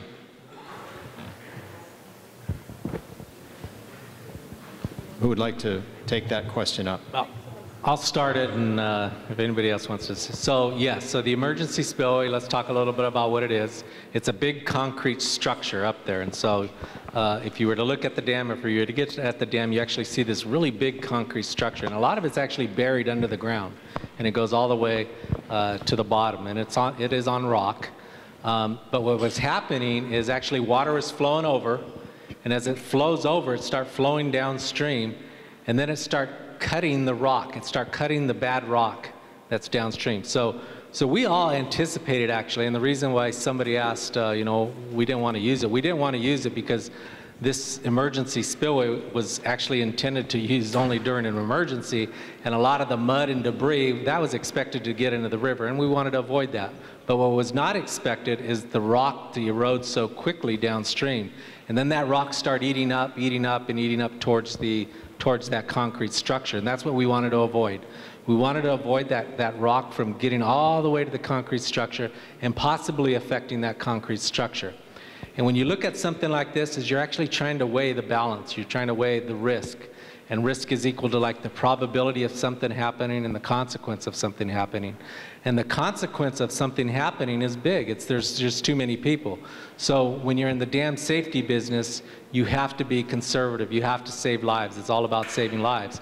And so that's why the reason the sheriff actually called the evacuation, because it was just getting too close for comfort.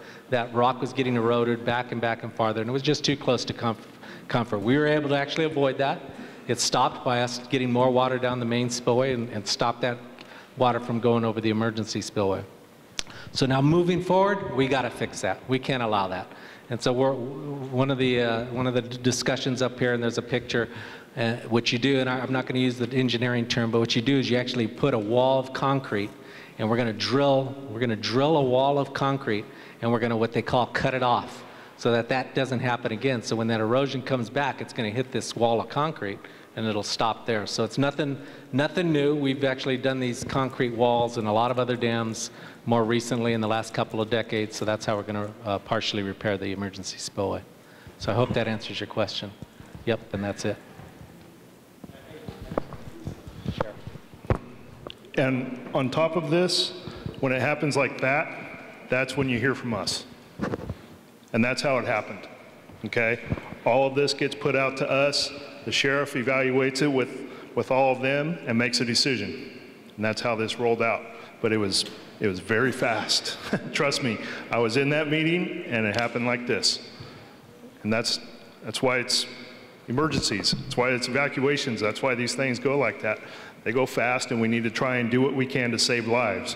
That's why we are partnering with them right out of the gate. That's why Sheriff Honey has us in with them, so that we are in communication with them constantly, so that if something happens again, we can get right on it. I'll get that back. So I've got Dominic, is it Chiricosta? Chiricosta? I apologize if I mispronounced your name. No? Dominic's not here? No? All right, well, I'm going to hold on to this card just in case. Next is Rubber Weiss, is it Dew? Da. Okay. Done. That's right. Your ends look like H's. I apologize, Robert. You were here the other night, too. Thank you. Good to be back again. There you go. As he said, my name is Robert Weiss Dunn. I'm owner of Northern California Guide Service, and I'm also the treasurer of NorCal Guides and Sportsmen Association.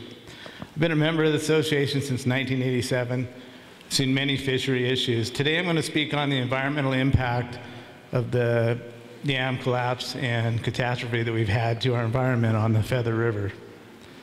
I represent the fishing guides, the sportsmen, and the farmers.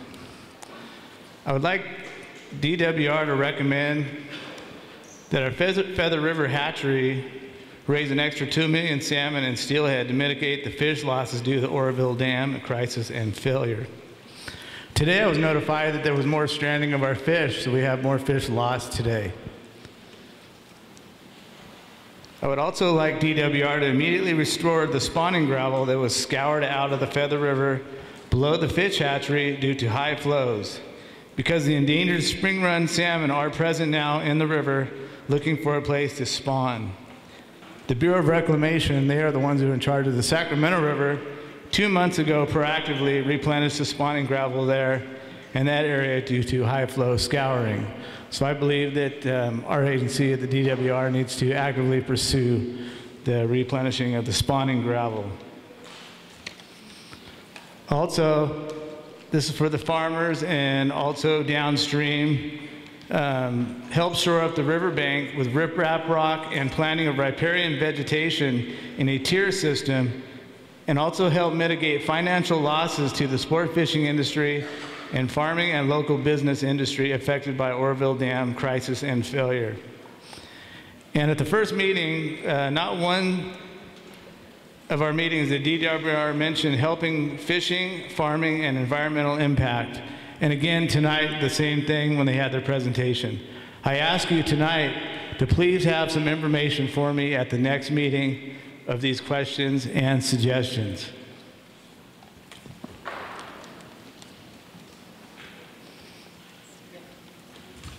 So is that, did we get to the end of your statement at this point? That's the end of my statement. Okay. I'm waiting for Is there a a response? response.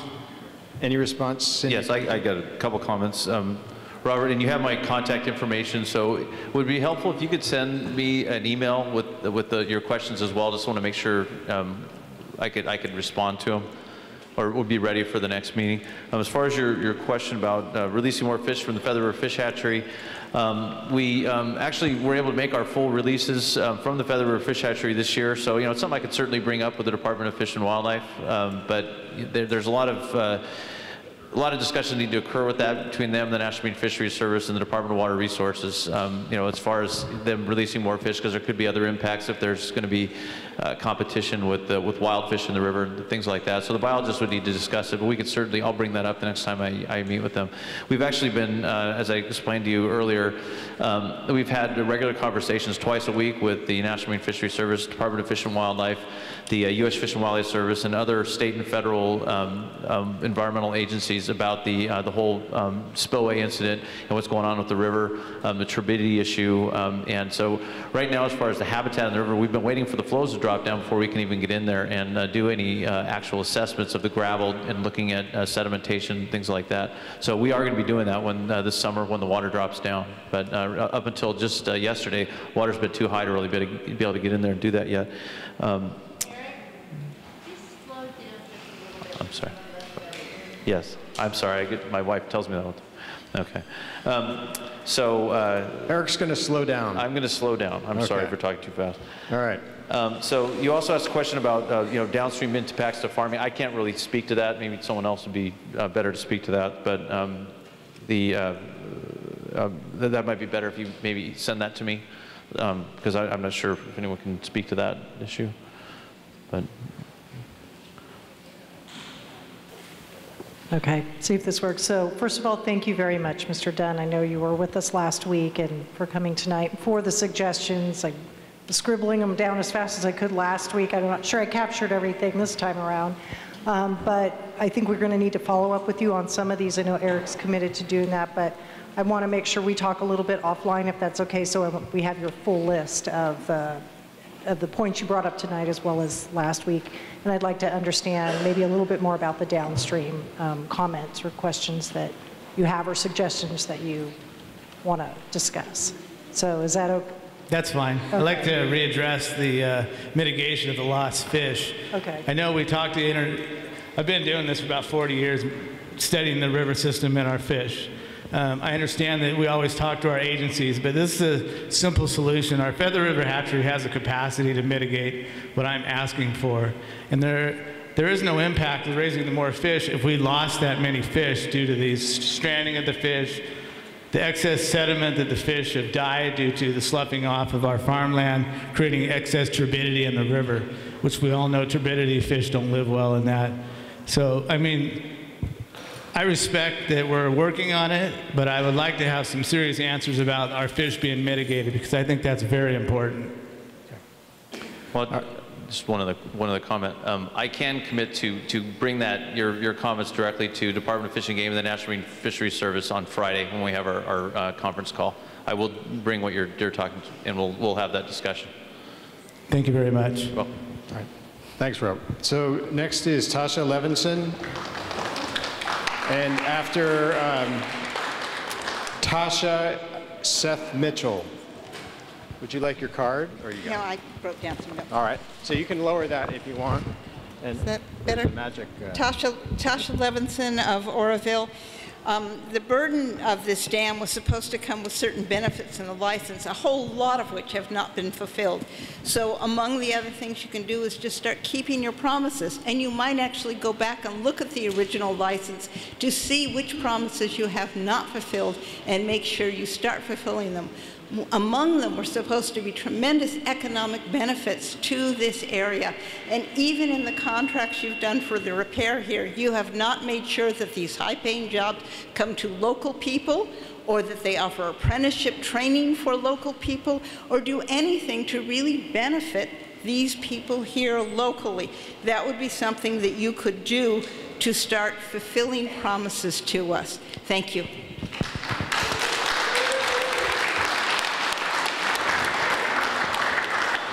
So Seth Mitchell, and then up next is David Briscoe. Hi, guys. We can Thank you raise for the that opportunity. Feel free to raise that. My name is Seth Mitchell. I live here in the North State, and I've worked in the biological field for 20 years. I'm a certified arborist and a licensed fishing guide in Northern California. I'm also the secretary for the Northern California Guides and Sportsmen Association.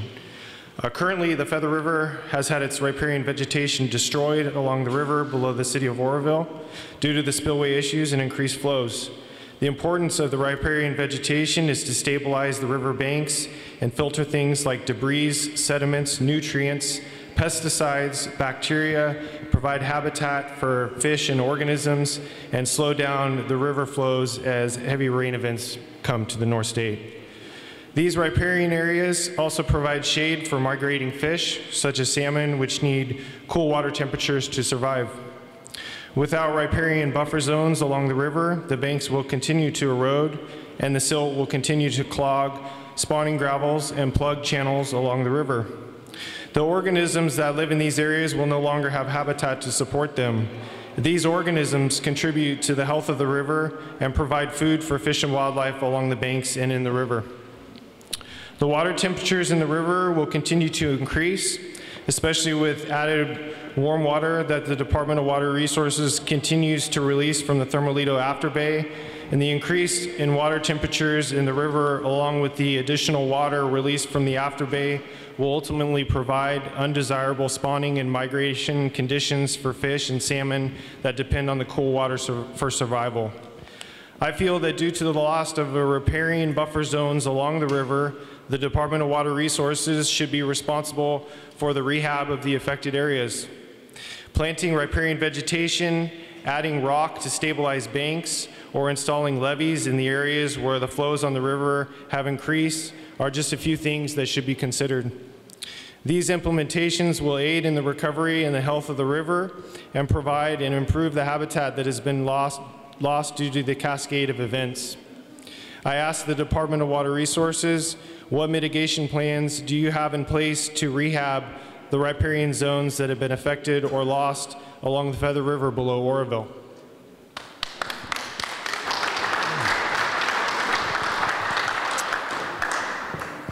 Eric, could you stand up just so people can see you?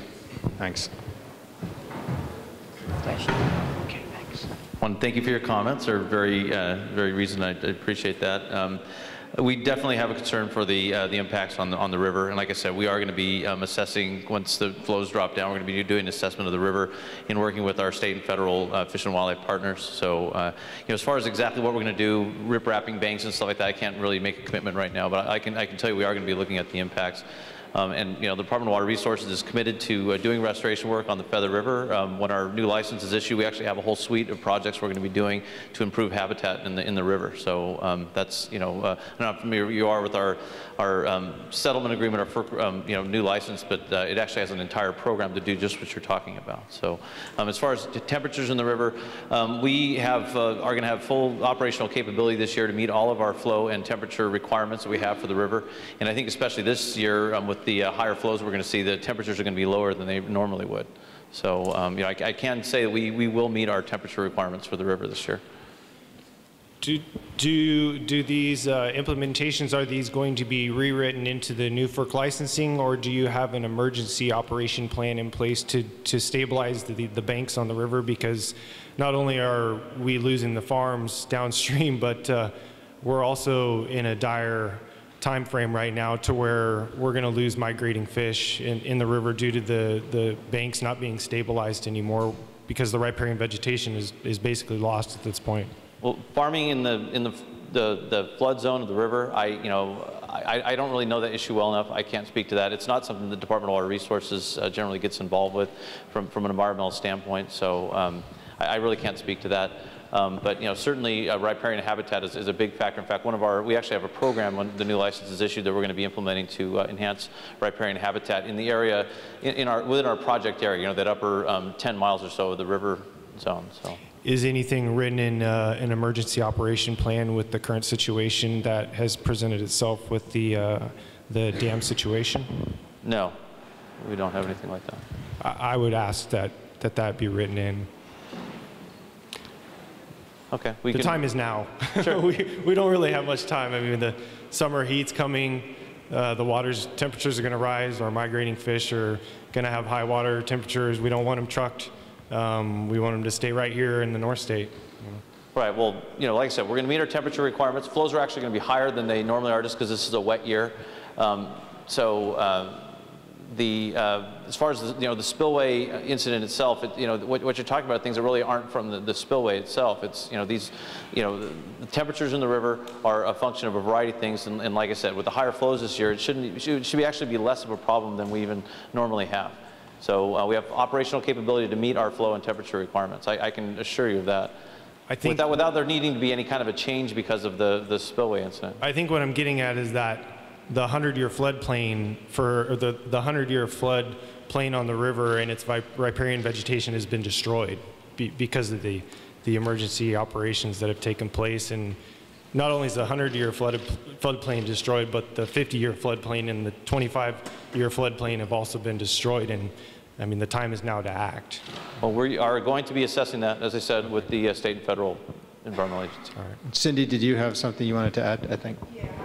Just once upon a time, I was a fisheries biologist. It was a really cool job, I must say. Not in this area, but because of your comments and Mr. Dunn's comments, I think that we need to have some categories of information that perhaps we need to be getting out as things are developed, as it becomes available, because this is part of the response process. And I know it's not out there yet. I know plans are, being developed as we speak. We need to do mitigation and whatnot. So I just want to honor the fact that this is kind of a little bit of a different category than we've talked about so far, but sure. I think it's very critical, and I think it's some information we should make sure that's part of the stream that's coming out. Our organization has taken the assemblyman out on the river to show him damage, that is occurring and continues to occur when the high flows are expected. And so we ask that you guys really look hard into that issue, because there's a lot that's being lost with the high flows. Thank you. All right, thank you. Okay. David Briscoe is next, and Matt Mentink. Is David Briscoe here? No? There's not actually a question, otherwise I would read it, but it's an inquiry about the forensic team finding. Can you generally explain who the forensic team are?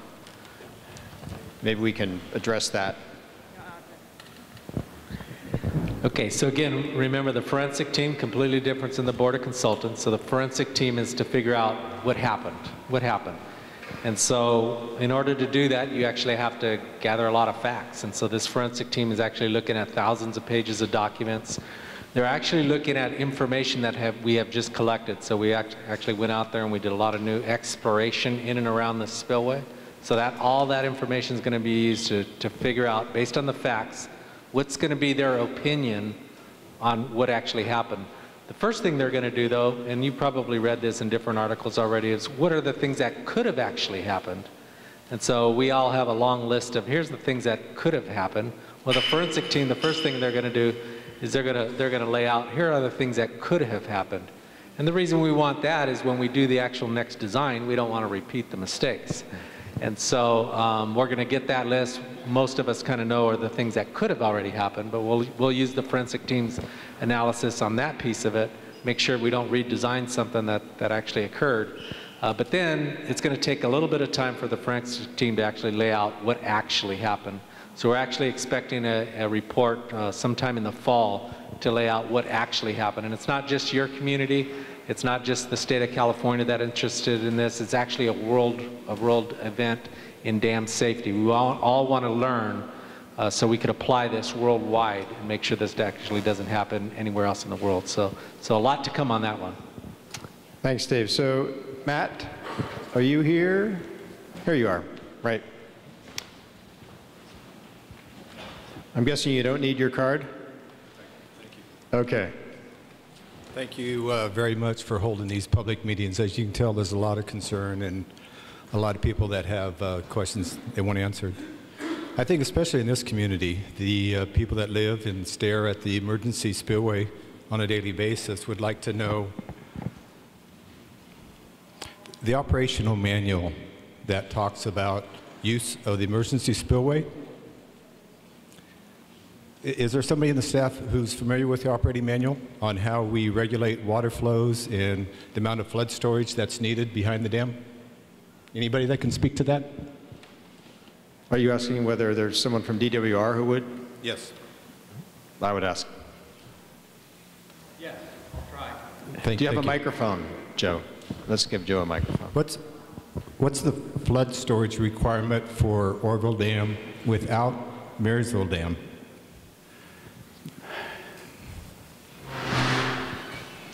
Well, I'm not in the operation side, so I don't know the specifics, but around 750,000 acre feet is the maximum required flood pool, and that is when the wetness index of the watershed is wet. So that means the preceding 30 days, how much water has been received in that watershed, so how fast that water can get to the reservoir. When Marysville Dam wasn't built in the 70s, was not the original operational manual written by Army Corps of Engineers required 900 acre feet between the two reservoirs, and therefore Oroville had to assume another 150,000 acre feet beyond the existing flood pool? I cannot say that I'm aware of that. I have seen the 1974 Army Corps Flood Control Regulation Guidebook, but I'm not aware of that. Is there anybody else who may have more knowledge regarding that additional 150,000 acre feet? So if there's a specific question you frame up, maybe we can get at it that way. Maybe someone can get at the question. My understanding is that last 150,000 acre feet that was to be supplied by Marysville Dam is put in the form of surcharge flows. Does that ring a bell to anybody? I think what we're going to have to do is go back and research what the original water control manual said. I think the one that we have right now is 1971, which I thought was the original, but we will go back and take a look at that. And are you going to be at the next one? I know we saw you on Thursday, but we can answer this question for you. What was the question? What are you looking? What information are you looking for? My understanding is that the flood pool is already established in the assumption Marysville Dam would be built. It got established at 750. There's a clause within the 1970 licensing that said that without Marysville Dam, there needs to be 900 at Oroville. Instead of lowering the flood pool, you put the water on top of the emergency spillway in the form of surcharges. That as the water started to flow over the top of the emergency spillway, you would throttle down the gates on the main spillway to maintain 150,000 cubic feet per second down the river system. And you would throttle that all the way down until there was 10 to 12 feet of water coming over the top of the emergency spillway. Those were surcharge allowances that were allowed instead of lowering the river, the flood pool down the 150,000 acre feet that it should have been without Marysville Dam. That we were kind of doing a smoke and mirror thing with that last 150,000 acre feet that was required by Marysville Dam. I think we're going to have to also talk to our partners at the Army Corps of Engineers who actually wrote that water control manual. Could we be a part of that conversation? Absolutely. Thank you very much.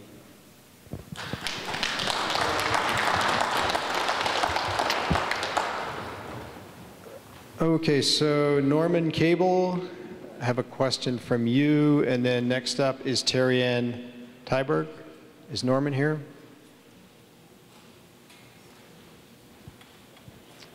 I don't think I can do justice to Norman's question without him. And so it starts out, are there any attorneys here? And you always know there's a problem there. I want to be respectful of the fact that there is a question, but I just don't know that I can do this justice, so I'm going to hold on to it. Okay, Terry Ann Tyberg, are you here? I will read the question. Is there any chance of creating a viewing platform somewhere across from all the construction? We want to be able to watch the progress. How many of you have that question? Okay. I thought so. Yes, the question is there any chance of creating a viewing platform somewhere across from all the construction? We want to be able to watch the progress. Yes, we are in talks with the community of figuring out where exactly to put that platform so that you can see what is happening. We are working that right now. We don't know where it's going to be, though. Not quite yet. So you're working on it. Stay tuned. That's on your to-do list. Okay. All right, Debbie Armas. Debbie, are you here? Where's Debbie? No? Okay, well, there's another question. So here's the question. How can you fix the spillway when the earth is giving way? If you fix it by November, how safe will this be and for how long? How can you fix the spillway when the earth is giving way?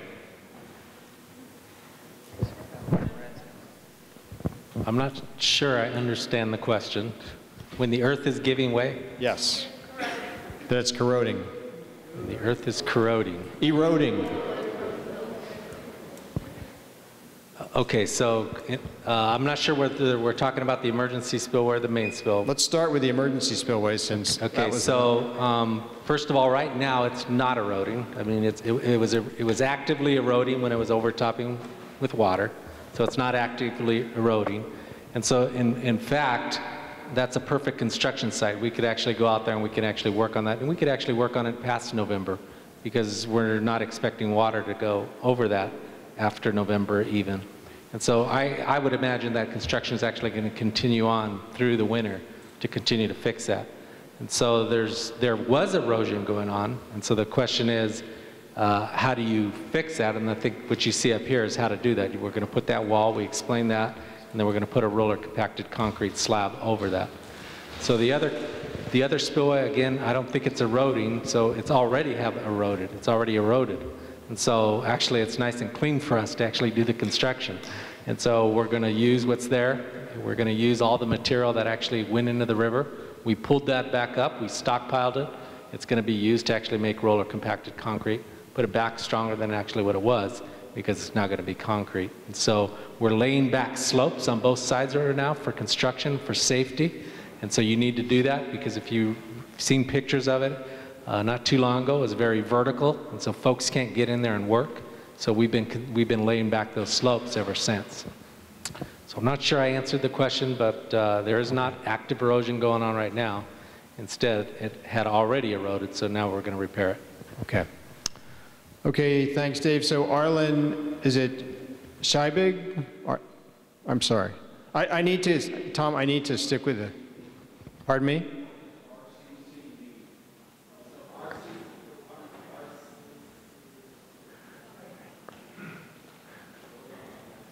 Is it on? Did you turn it on? Okay, all right, so RCC stands for roller compacted concrete. So in the old days when we used to build dams, we actually used to build them out of concrete, just what we called mass concrete. That's what you probably put your driveway out of. Nowadays we don't do that. We build dams out of what's called roller compacted concrete. It's pretty much the same. It looks the same when it's all said and done, but it's a lot faster construction. So we built a roller compacted concrete dam. We actually built 2 of them in the last 10 years in San Diego. We're actually able to put those up pretty fast, and so that's why we're going to use it here. It's a lot more economical, but more importantly, it's a lot faster to actually construct. Thank you. So Arlen, you had a question. Are you here, Arlen? Arlen had a question about cost of the project. I think part of that, the question really was, what do you expect the final bill to be, and how much will California taxpayers pay of the final bill?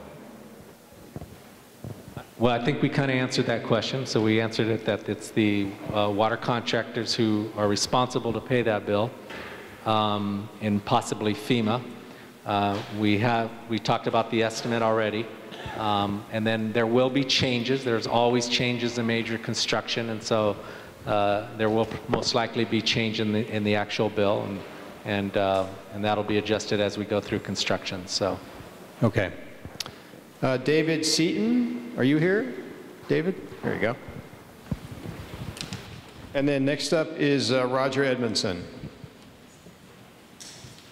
Yeah, my name's David Seaton. I was born here in Oroville, raised 1960. I actually witnessed the birth of the Oroville Dam. My dad, my grandparents, and uncles, they're most all dead now, but I've been here, I watched it come up from the ground up. I just wanted to compliment you guys on the job you are doing. What the people of Oroville don't understand about the Oroville Dam is that if it wasn't there, downtown Oroville would have been flooded. There'd been 10 foot of water flowing down Montgomery Street. You know, almost 200,000, that's a lot. If people seen what 100,000 look like. So thank God for the Oroville Dam. I'm a fisherman too. And I understand the spillway comes first. You know, that's how I feel. As far as just the scope of the amount of work that you guys have done is nothing but, you know, it's a miracle. I mean, just the amount of work, the amount of material that's been moved out of the diversion pool, you know, is amazing. And I just want to compliment you guys on a job well done. You know, we make mistakes. You learn by your mistakes. I don't think they ever really thought about what would happen if water overflowed that emergency spillway. You know, I knew it'd be a disaster, but you know, you learn by your mistakes. It should have never happened. I'd have just let it flow through the damaged spillway myself. But anyway, you learn by your mistakes, and I just want to say I appreciate the job you guys are doing. I hope your transparency is real. I mean, I've got faith in you, and I was going to stand up here and say some mean things, but you guys have answered all my questions, you know, to my satisfaction. I'm happy with you guys. I just want to let you know that. Thank you. Roger Edmondson, are you here? Come on up.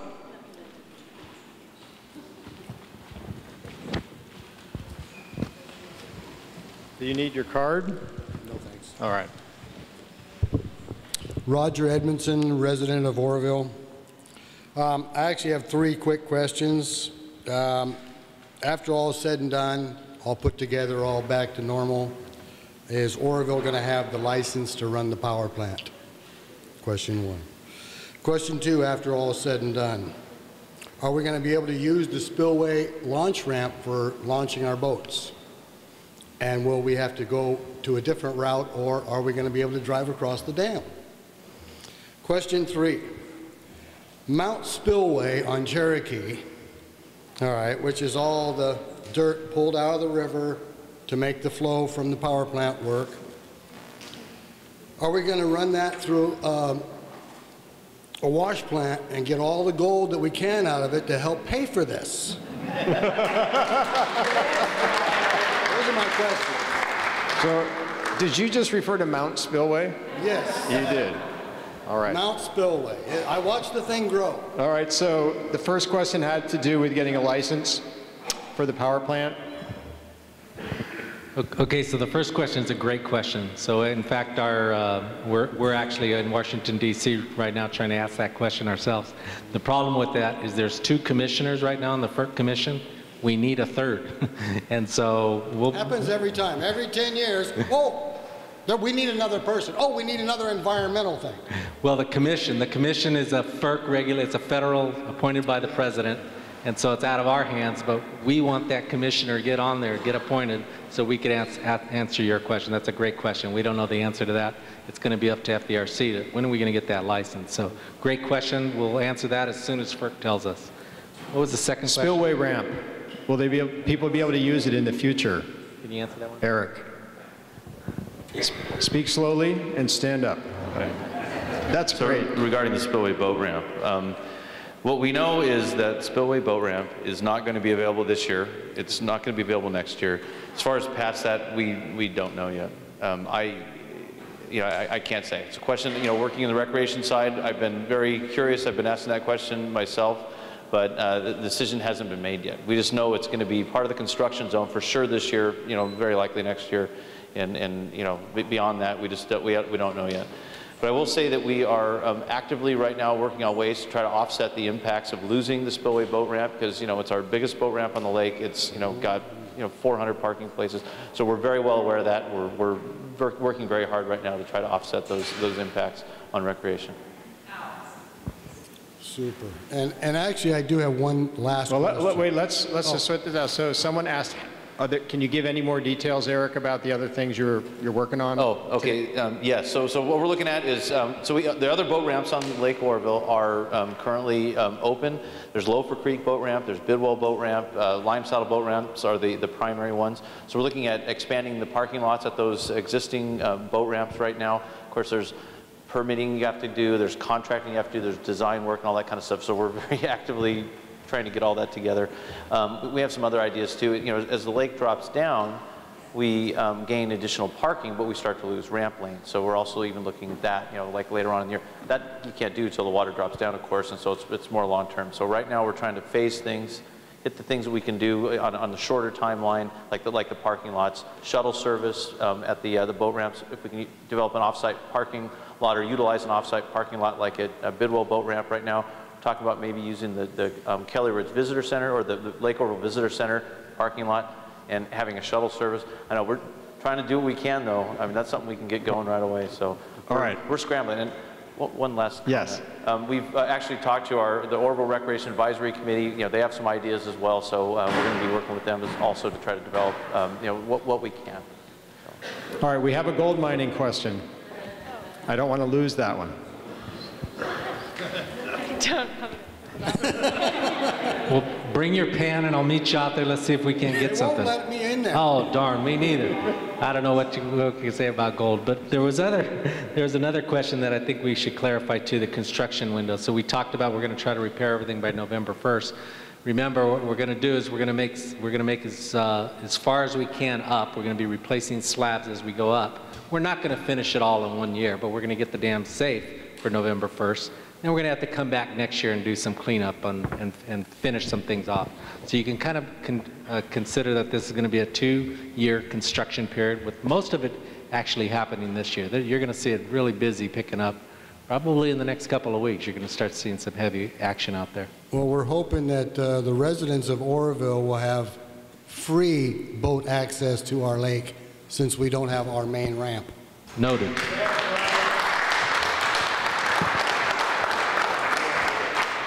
So I have another question from Pam Sibley, but I think Pam is not here any longer. Is that right?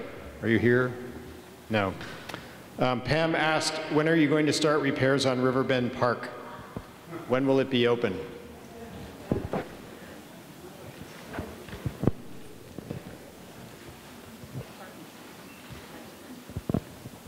So the question was about Riverbend Park. Yes. That's not a DWR park. That's operated by the Featherbed Recreation Parks District. So they have a website. I think they are keeping updates on the website. So that's what I know right now. I know there's been damage out there from the high flow event, and they are looking at doing repairs.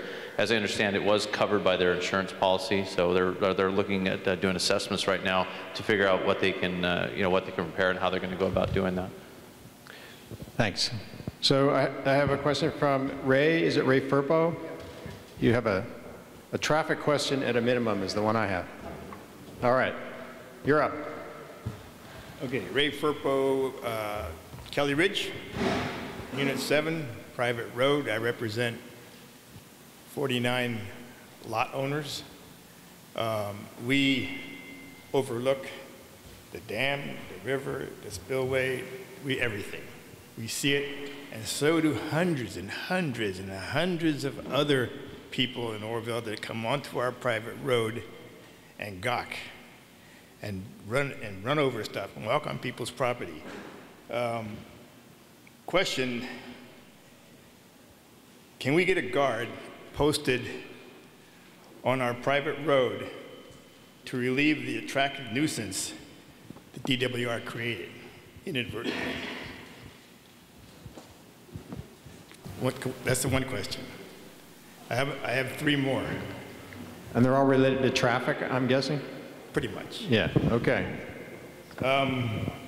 When will Oral Dam East be open to residents so we can cut off going down Olive Highway and make our trip shorter to town and to Chico? Who can I contact at DWR for repair of our private road that was damaged by SRC, the contractor, and by the people who've been coming in to look? Because we do have some traffic. We do have some massive holes that were created, especially at the bottom where they utilized our fire hydrant because the one that SRC was using broke. Last one is regarding the new sewer pipe that's being put in to accommodate your trailers that are going up in the parking lot overlooking the dam. And they're putting in an 8-inch pipe. It's connecting to our sewer lines. We don't know what kind of effect that's going to have on our existing lines. We have 6-inch lines. We have probably, maybe, hopefully, some 8-inch lines, but we don't know. I'm hoping that you guys took a look at that. So those are my 4 questions. All right, well, we'll see how many answers we have. Okay. Cindy. I'll start, and then there's a couple in here I don't have the answer to, but maybe somebody else does, or we're going to follow up with you, Mr. Firpo. So let us look into the security issue. I think that's something we need to explore more, this idea of a guard because of all the gawkers, or I think that's what you called them, but the folks that are coming in on your private lane to look at all the work that's going on. So let us look into that. We got that done on, of course, Canyon and Oroville. We are right there by your, I don't know if you're familiar with those. Tell me the name of it again, I'm sorry. Omen Drive. Okay, thank you. It's just right on the other side of the overlook parking lot. Oh, okay. I can hear you, so I want to make sure everyone can hear. Okay. They're describing the names of the road. So Omen Drive. Is that right? Okay. It's Omen Drive. It's right on the other side of the Overlook Dam parking lot from where the entrance to that parking lot is. Okay. So that's our street. And as Ray said, we've had thousands of people driving up there to see what they can see, and it's basically destroyed our street. And we are now looking at we've got one estimate of about $125,000, which we, the homeowners, are going to have to pay. That's for the repairs to the road? Yes. Okay. Yeah. So, which I have a related question, if I can just jump. Oh, wait a second. I want to, if you could hold on to that question, I want to make sure we get to the other parts of Mr. Firpo's question. Okay, well, the 2 parts, so again, we'll look in, let's have some discussion about the repairs. I don't know if that's something the road task force could look at. Okay. Those roads, by the way, are all private. That's a private road, not a county road. Right, okay. Each person owns right to the center of the road. We try to tell people, yes, I need a mic. Okay, so. We have signs posted and give him a mic. I can't hear you. He can't hear you. All right, it's a private road, and when we ask people and tell people that it's a private road and ask them not to come on, they can't see anything anyway, they flip us off. They're telling us where to go, and I'm thinking, oh my gosh, what's the deal here? So a guard would just absolutely be, wonderful for us in that situation. All right. Is there more to? When will Oro Dam East? Yes. Open? I don't open. know the answer to that. I don't know if there's anyone here who has We are looking into that right now. Currently it is closed due to security and safety concerns. We have a lot of construction traffic going on there. But we are looking at where the construction traffic is going to be going for this main spillways contract that we just awarded. And as soon as we figure that out, we'll be talking with the sheriff. The sheriff is in agreement that we need to keep it closed for right now. And so we are going to be looking at that. Yes, we are aware of it. Okay. Yes, the sewer line. That one I don't know. I think we're going to have to get back to you on the sewer line question. Is your email, your phone number on the card that you gave in? Yes, it is. But I want to make sure we can read it. So I need your best handwriting. Okay. So we will contact you with that answer. All right. Yeah, I just follow up on his thing about the road repair. I've found your claim form here, but this is basically for, requesting a monetary reimbursement. And one thing we wanted to throw out for your consideration is you're going to have equipment and material up there repaving the Overlook Dam parking lot. Isn't that correct? And it seems to us that it'd be a lot cheaper all the way around if while your equipment and material is up there, if you would just go and repave our road at the same time. That seems to be more economical than us hiring a private company to do it and then submitting a claim and asking you to pay us back. So something to be, for consideration. All right, thanks. So I have a question from Mitch Simpson. 200,000 people were displaced and it cost roughly $500 per person. Where is the reimbursement?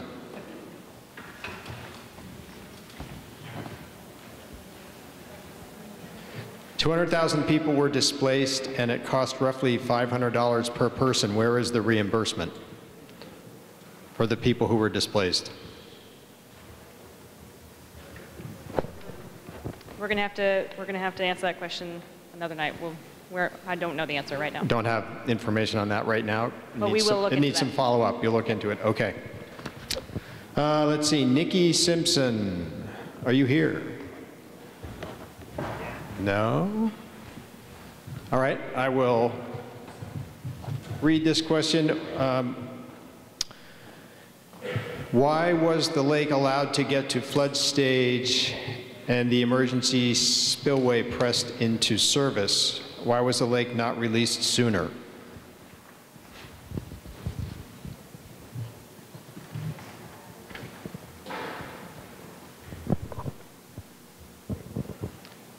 So if you can reintroduce yourself and stand up.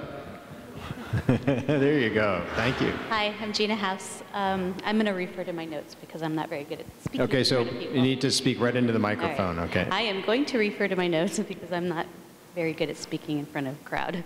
The spillway, so the releases, a lot of the releases were made through the Hyatt power plant prior to us actually, the visual seeing through the spillway. We started making spillway releases at the end of January, so we were releasing to supplement the Hyatt releases. And we have operational criteria that we have to follow from the Corps.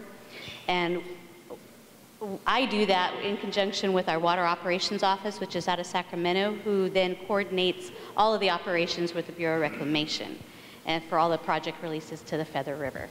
So I hope that answers the question. Levels. Lake levels. So for the lake levels, every day we work with the Operations Control Office, which is in Sacramento, again, our water management branch, and every day they're providing us information on hydrology and looking into the longer term forecasts to assure that we have enough storage for this next winter. The lake level is still expected to be high enough for recreational purposes. However, we're still looking at the public safety. The plan is we have to open the gates one more time, and then once the gates are closed, the lake elevation may temporarily increase because we see a lot of the snow melt off is going to be coming down. I know we have another storm, I think we're expecting Thursday, that may have a little bit of a peak that we may also see, but the capacity of the lake is going to be able to absorb all of that. Let's see. That's it. We don't have a projected level right now. It's really hard to adequately give you that level. It's going to depend on what the snow melt-off is. We also take into consideration what our requirements are downstream as far as for the Delta release requirements for their salinity. Let's see, I know I have more notes here on this. We also have to at least attain our critical power pool for releases through the power plant as well. So we're going to take all of that into consideration, as well as we have the river valve outlet system in service starting tomorrow. So we'll have that capacity. So we'll pretty much utilize the power plant and the RVOS system as needed for the releases. So let me add a little bit to that. So it kind of goes back to that question we talked about before. So remember, there's a lot of factors going on here. There's the snow melt that's coming in. We're going to get that snow melt through the reservoir. We're going to get it through the reservoir through mainly the powerhouse, and there's also that river valve that's going to be used. And we want that big, long construction window. So what we're expecting is one more time, we're going to open that gate. Maybe normally we wouldn't do that, but we're going to do that this time. We're also got our regulators, the Division of Safety of Dams and FERC, who are going to require us to lower that reservoir. And so what's going to happen is we're going to shut the gate, most likely at the end of May. The reservoir is probably going to be somewhere around there, 8:30-ish kind of thing. Snowmelt's going to be coming in at the time. We're probably going to be able to keep up with it, possibly with the power plant, possibly not. So the reservoir may rise a little bit, not significantly high. But then as the summer goes on, remember that snowmelt starts slowing down, and then the outlets are going to be able to keep up and surpass that really quickly. And so then the reservoir is going to start dropping over the summer, and it's going to continue to drop quite a bit over the summer. And the reason is goes back to safety. So we're balancing water supply, but we're also balancing safety. Safety is the #1 thing. So that reservoir is going to get drawn down, and we're going to be working on that question of how far do we draw that down. We're going to be working on that over the next few weeks with the regulators. Okay, thanks, Dave. So some of you may have noticed Sheriff Honea just walked in. Is there anything you wanted to offer to your constituents here, Sheriff? Maybe they saved some hard questions for you, I don't know. How y'all doing tonight? Thank you all. Thank you. So I sent Lieutenant Bell tonight. He's done a good job for you? Very good. Glad to hear that. One of my best people. There was another event that I had previously committed to, and I wanted to keep my promise to those folks, so I went ahead and went to that, and that got over a little early. And fortunately, because of our intrepid local news hounds, if you will, I was watching a lot of this event on Facebook Live. So I was keeping monitoring it, but I wanted to come and just catch the last part of it. So I hope that you're getting your questions answered, and if we don't have the answers to them, then we'll make sure that we get them, right, guys?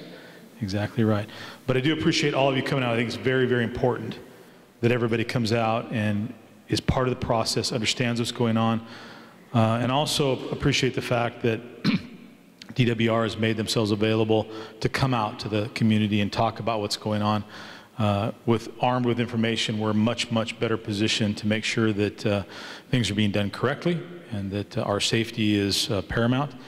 And I know that we've got a couple of more meetings to go, and I will try to make as many of them as I possibly can, but if not, I've got some incredible staff members who will be there.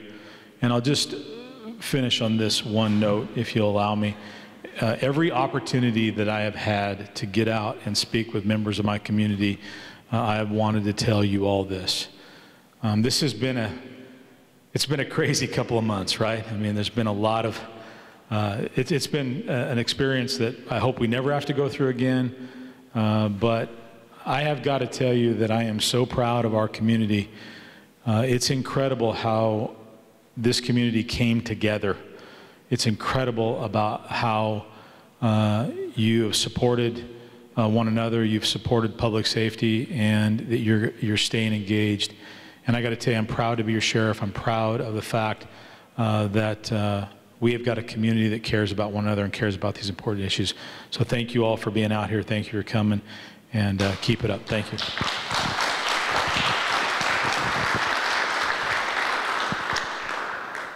Okay, I have a question from Margie who asked that I read this question. I understand the upper dams were not built to hold spring runoff. How is DWR managing this? I understand the upper dams were not built to hold spring runoff. How is DWR managing this? I'm not sure I understand the question. So the upper dam, I'm not too sure what that's referring to. Upper watershed. The other reservoirs, are they flood control reservoirs? Is that the question? Yeah. They're not flood control reservoirs. So maybe a clarification?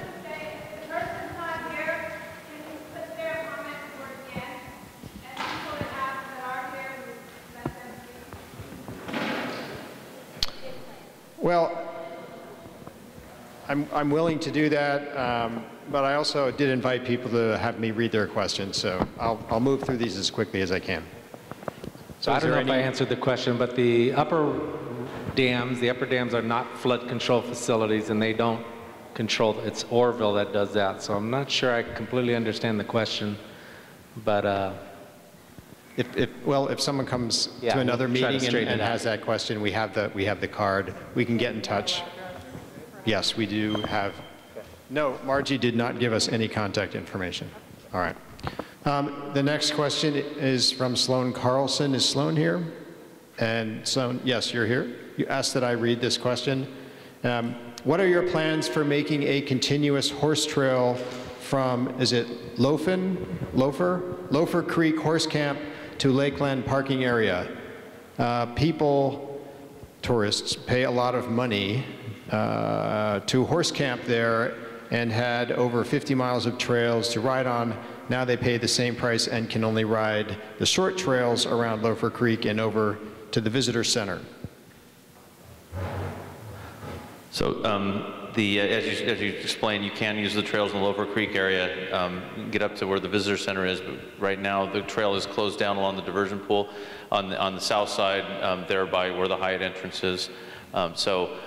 The answer is we're working on it. It's going to depend on the traffic construction zone and the routes that the trucks are going to take. So we've been actively working on it with state parks. We just recently opened Lakeland, reopened it. It had been closed since the construction area was designated. So we are working on that. It's definitely we're trying to figure out ways, and even if we might need to build some short sections of new trail to try to get around, we're even looking at that on some of the PG&E land over there. So it's definitely on our minds. And State Parks is very actively looking at what they can do. So, but again, it's going to depend on the construction zone and the routes that the construction traffic is going to go. So Eric, there's a part two. How can a horse trailer get to the Potter Ravine trails? To Potter Ravine Trail. You can't. The Potter Ravine Trail is closed. On the map, it shows open.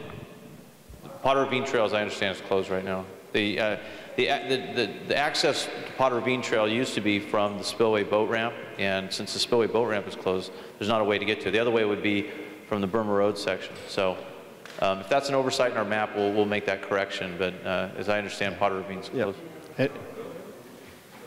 So if the map needs to be corrected, okay, let's talk about that. Okay. Cash Colby, are you here? Yes. And then up next, I have a question without a name on the card.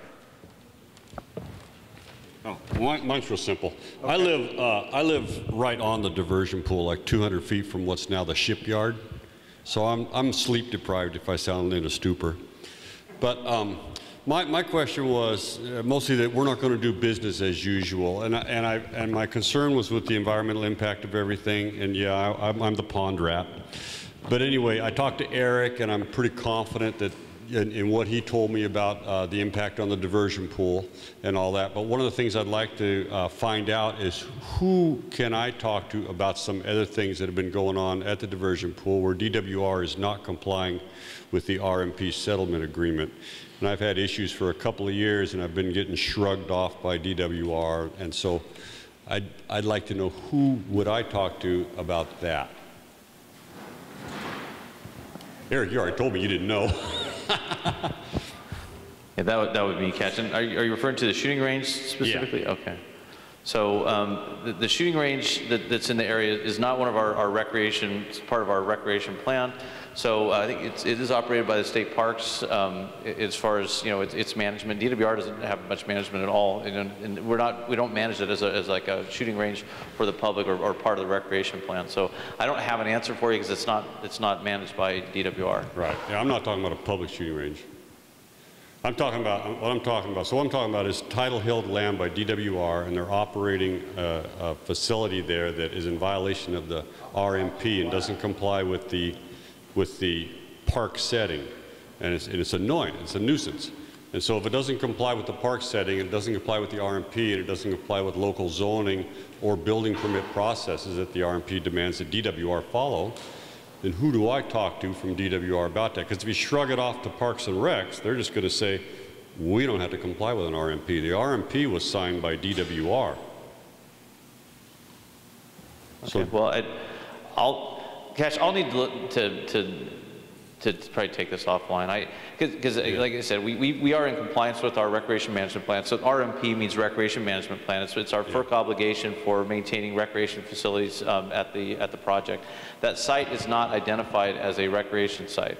So what you're saying is there's a conflict between the law enforcement use of their shooting range, causing noise and it interfering with the diversion pool.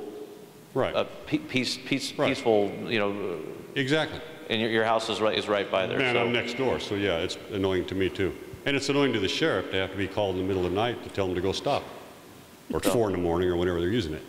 So that, you know the problem, but my issue is who from, and the whole reason I stayed is to find out, because I know you're taking care of the environmental issues and I'm satisfied with that and I'm confident in that, but it's who can, if I meet with the county development services and I talk to them about a zoning ordinance and how DWR is not complying with that, who from DWR can be at that meeting?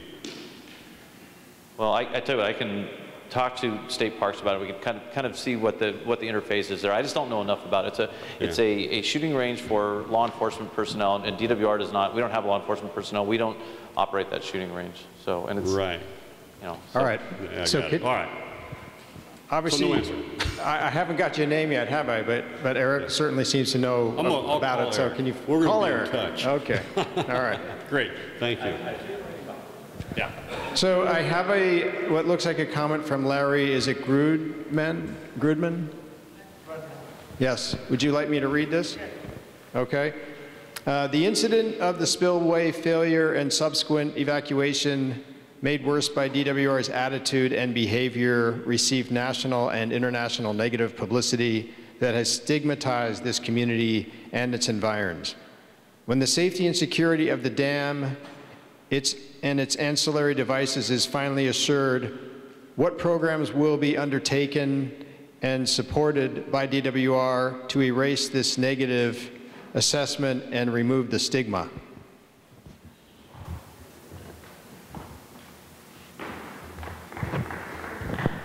Hello. Hi, I'm Erin Mellon. I'm sorry. With the Natural Resources Agency, which is the agency over DWR, I think we're well aware of the negative national press, local press, statewide press that we've received. I think you're going to see, starting with these community meetings, that DWR is very aware of that perception and has brought on a very big communications team that I'm a part of to try to correct the record. And I'm sorry, your name again, sir? Larry. But everything I've seen in here is very local-centric, and I didn't see, I said everything I've seen at the meeting here is very local-centric, and I didn't see any plan for getting out, and we've got to get literally to the world that we're someplace safe. Sure. And we are desirable. Yeah, understood, yeah. And we are communicating that actually to the media every day, and we will continue to do that. As far as the Oroville is open for business and is a safe place, that's a key part of our messaging, especially coming into the summer months. So we are doing everything we can to address that in the national media and international media. And I'm asking, is there a plan in there? I mean, there should be, if there's a plan undertaken, there should be a plan. It should be accessible. There is a plan, and we have actually shared the parts of it. I think it's a huge, it's like an 18-month plan. And we have shared parts with it, of that with the community, including the mayor, who I think I saw her earlier, and some of the recreation folks. So I can touch base with you directly and talk to you about some of those issues specifically, but there certainly is a plan. Okay. So I have a card from Reed Pennell, is it? Reed, are you here? No? All right. Well, there seems to be some sentiment to go first with the people who are still here. Mike Cook, I have a card. Did you want to ask a question, Mike? Come on up.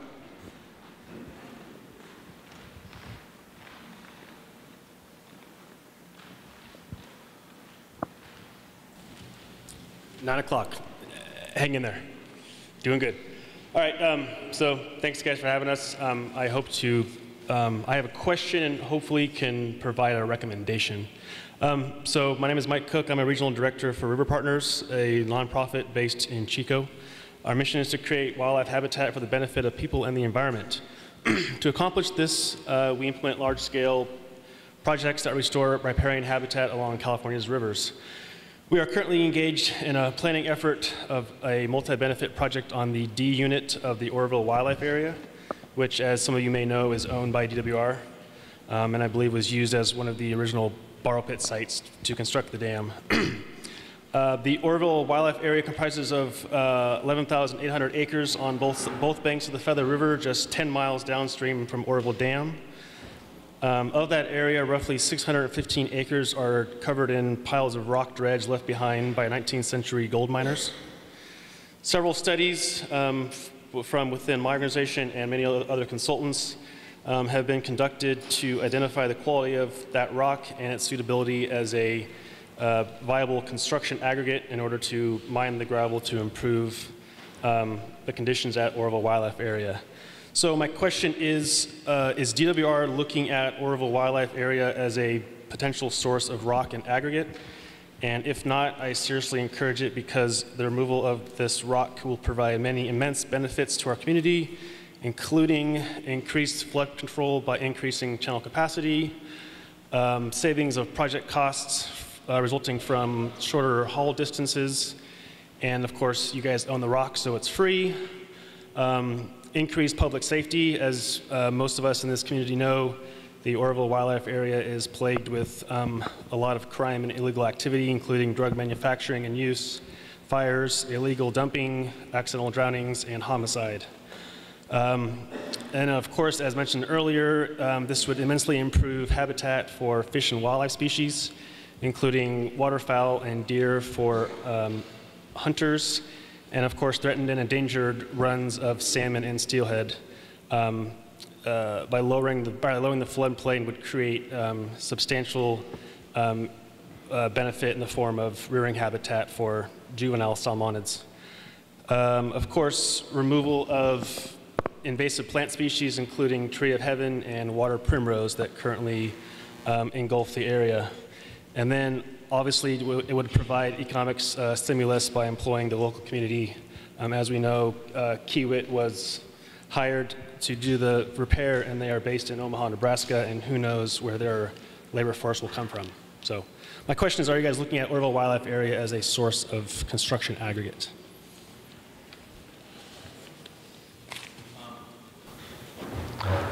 To answer your question about the construction materials, I don't know. I'm not sure. The source of materials, I understand, is decided upon by the construction contractor. So it's up to them to find the materials and come up with their construction package. So, but I'm not sure if they were. No, they. No, the material's going to come from the erosion that came down on the next to the spillway that was mined out of the river and is now stockpiled at Mount Spillway and along next to the spillway. Have you guys calculated the amount of that material, and is there a shortfall for the? Because I read the BOC memos, and I think you guys are planning on filling the hole with actually RCC. So that's a lot of concrete. Yeah, our estimate's that we will have just enough aggregate in all of that spoil to build our RCC foundation. Great. Well, thanks for your time, but if there's a shortfall, I encourage you to look at Oroville Wildlife Area because it's got a lot of potential. Thanks, guys. All right, thank you. So is Chris Connell here? There you go. You want me to read it? Okay. If there is another emergency, what do we do? Lots of people don't drive. I had to unload my car to help neighbors. What do we do for our safety? So one of the things that we have planned is, and it has to do a lot with what you saw back here, the maps and such. We have public assembly points that you can get to so that we can transport you out of the areas that are in the danger zones, okay? They're called public assembly points, and depending on where you live or where you're closest to, there's various different public assembly points that you can get to. And then what we can do is we can gather everybody that's there and get them to either a shelter, or a safe place, that kind of a thing. If you don't have transport, if you're asking what you can do, you can set that up ahead of time.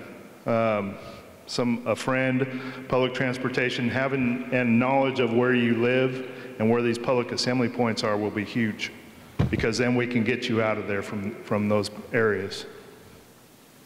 How are you getting that information out to the public? I mean, a lot of people that don't have TV and stuff like that. Right, so all the information back here are on the Sheriff's Office websites. If you have internet access, the Sheriff's Office websites, Butte County OES has the same type of thing where you can access these maps. They're interactive maps where you can put your information in, your address in, and it'll show you what zones you're located in.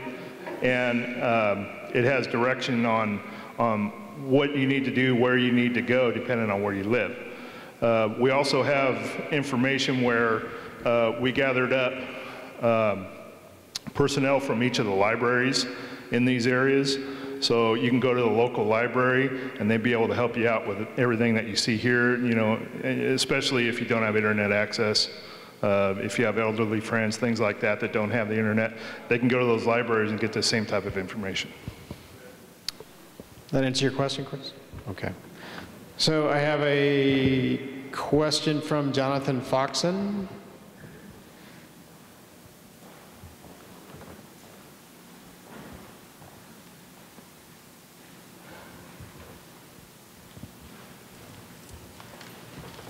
Would you like your card?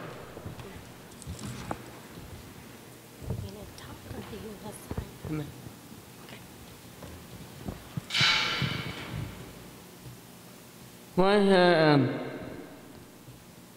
campgrounds are open? When will the campgrounds be open? Yeah. Okay. Which campgrounds will be open this summer? All the campgrounds are open right now. So none of them were closed because of the spillway incident, other than the temporary closure we had of the whole lake for a short period of time. So everything is open right now. Okay. Oh, and one other thing, thank you for the cupcakes. That was very nice. Back during the spillway incident, this gentleman brought us some cupcakes at the command center. Thank you.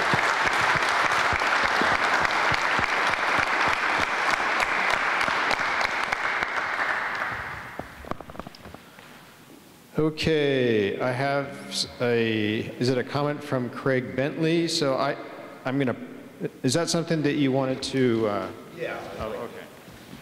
Oh, you have a question here too. Here you go. Oh. What's your pleasure? Here's your, I can amend this short. All right. Hello, my name is Craig Bentley. I'm a retired fishing guide. I worked on the Feather River here in Butte County and in Yuba and Sutter County for the last 20 years. I'm also an outdoor writer and Associated Press International member. I also am becoming a part of the NorCal Guides Association, and an update, well, I guess my cohorts have left, have told me today an update, they lost more erosion downstream from the Live Oak Spillway. Anyway, to cut to the chase, Eric, they're looking for direction on how to get assistance from the agency that's going to handle it. They think it's DWR, and you guys need to communicate with them because there's a lot of farmers down there that are really ticked off.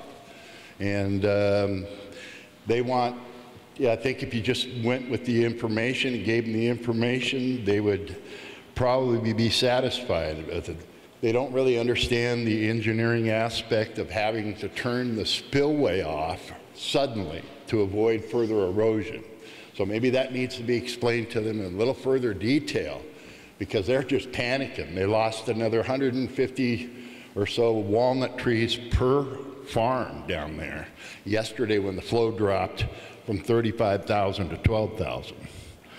And they're concerned about the sedimentation. They want to know how the riparian corridor is going to be repaired, what agency is responsible for that, and who's going to dredge the silt.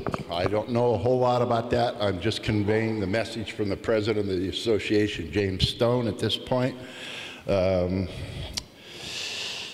pretty much that's it. I have a couple of personal questions. We've already talked about, as you know, Eric, and I've been in contact with you many times over the years, as well as Jason Kindop, and begin to know some other people in here. And we talked about the fishery somewhat, so you've answered my questions there. But I am concerned, like I said, about the loss of what I would call a world-class rainbow trout and brown trout fishery that we lost in the diversion pool. A lot of fish, over 20 pounds in there. Big draw from the area, from the angling community, almost worldwide. I can tell you this. I've written articles on it, drawn attention, and because some of the things you guys are doing to mitigate and get back online here and bring Oroville back up to snuff as far as a destination for sportsmen is taking place. But we need to look at that, because that one was just blooming as this happened. Really, it's just been discovered. Those fish have come of age now. Thank you. And they were mature. I think they're downriver. Some of the other folks from Fish and Wildlife that says they believe they faded downriver, and they may be back. We may have them in the river system. But as Mr. Dunn said, our concern is also for the loss of in-river fish. Thank you very much. Thank you. I'm going to call this the Eric C. portion of the program. So, well, thanks, Craig. First of all, regarding the fishery, you know, I mentioned earlier, the Department of Fish and Game did do full fish plants this year from the fish hatchery. It's still too early to assess the impacts on the river as far as the riparian habitat. You know, the Central Valley, it's part of the ecosystem to have high flow events. You know, floods are good from a environmental standpoint. You know, it may not be good for people, especially people farming down in the floodplain, but you know, it is good from an environmental standpoint to have those eroding banks. It provides habitat for bank swallows and other species. There's there's a variety of reasons why floods can be a good thing for the environment. So just because you go out there and look right now, trees have been pushed around. You know, that doesn't necessarily mean that that the whole area is devastated and it's not going to grow back. It's a natural phenomenon.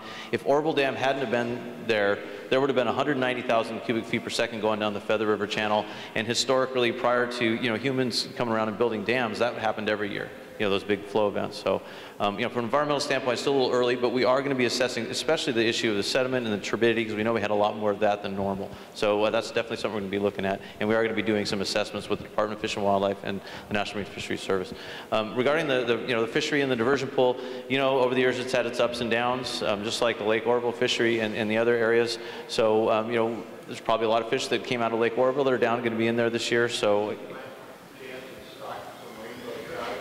The Department of Fish and Game decided several years ago, for disease purposes, they did not want to plant fish in the diversion pool or in the forebay anymore. They're afraid those fish are going to get in front of the intake to the fish hatchery and shed disease and potentially cause high losses of salmon in the hatchery. So that's the reason why they stopped stocking there. So it's unfortunate, but I will say there are some bright spots. Just in the last several years, we started a stocking program in the Thermalito Afterbay for the first time ever in the decades that have been there. So that's been a bright spot with the steelhead that we planted there. Just this year, we planted back in January, prior to the whole spillway event, we planted about close to 10,000 Chinook salmon out in the Afterbay for the first time. First time Chinook have ever been planted out there. So that's you know, hopefully that fishery is going to take off, and it's nice because we have a good supply of Chinook salmon eggs. So, and then Lake Oroville is going to be receiving its full stocking allotment this year, which is going to be 120 to 150,000 Chinook salmon. So, you know, there are some bright spots out there. Hoping the impacts from this year hasn't been too bad on the salmon. Having high flows is a good thing for out migration. A lot of times you have problems with flows being too low in the river, and there being predators. The water's clear, the striped bass eat them, the birds eat them. In a year like this where you have high turbidity and high flows, those fish go right out to the ocean. They don't get stopped in the delta, so it's, you know, in a lot of ways there can be some benefits from having these high flow events for the fish. Thanks, Eric. All right, I have 4 speaker cards left. Hang in there. All right, Joanne Zebarth, is that right? Would you like me to read it? Okay. Let's see. Are you saying that you're going to close the spillway for construction and all the snowpack will be managed through the power plant?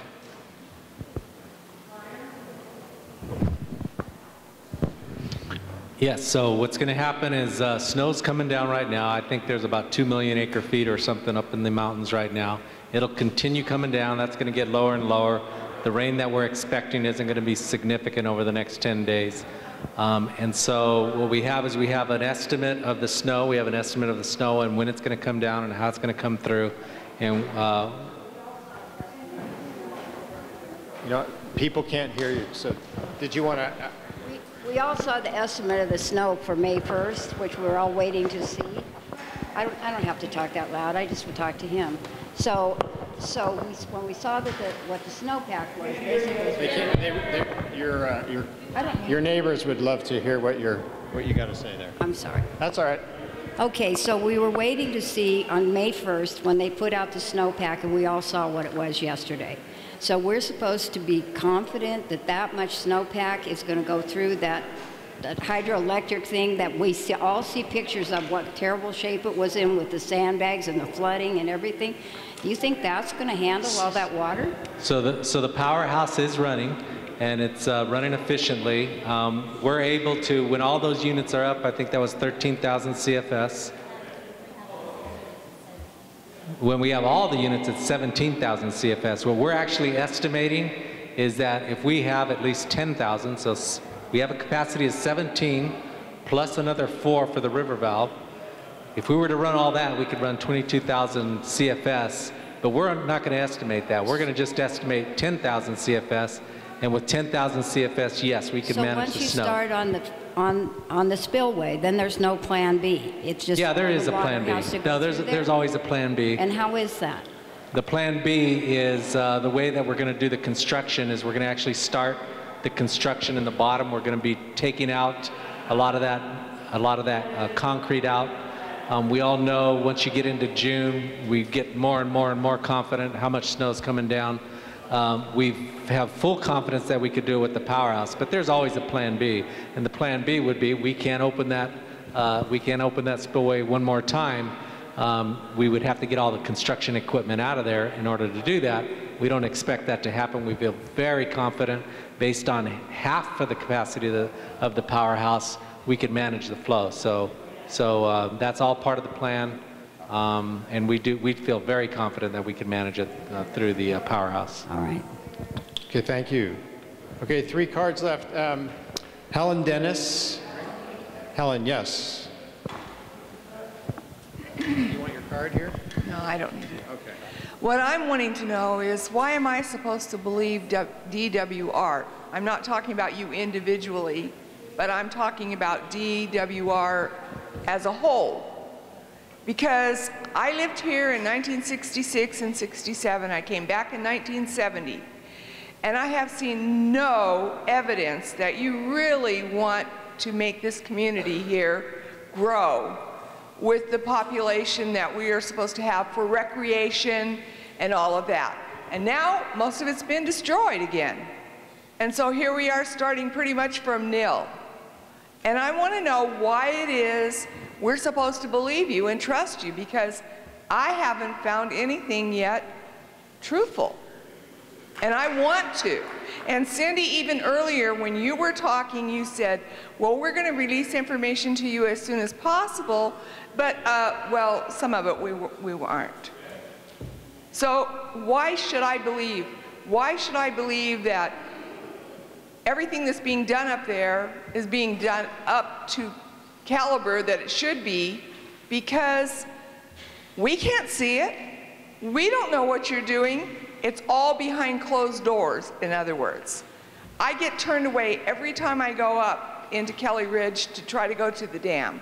I get turned away. I can't even view it except from out by the airport. And then I can see the water shooting up in the air. How am I supposed to believe anything? And you know what? I had to fight just to get home and then not know whether I was going to be safe or not.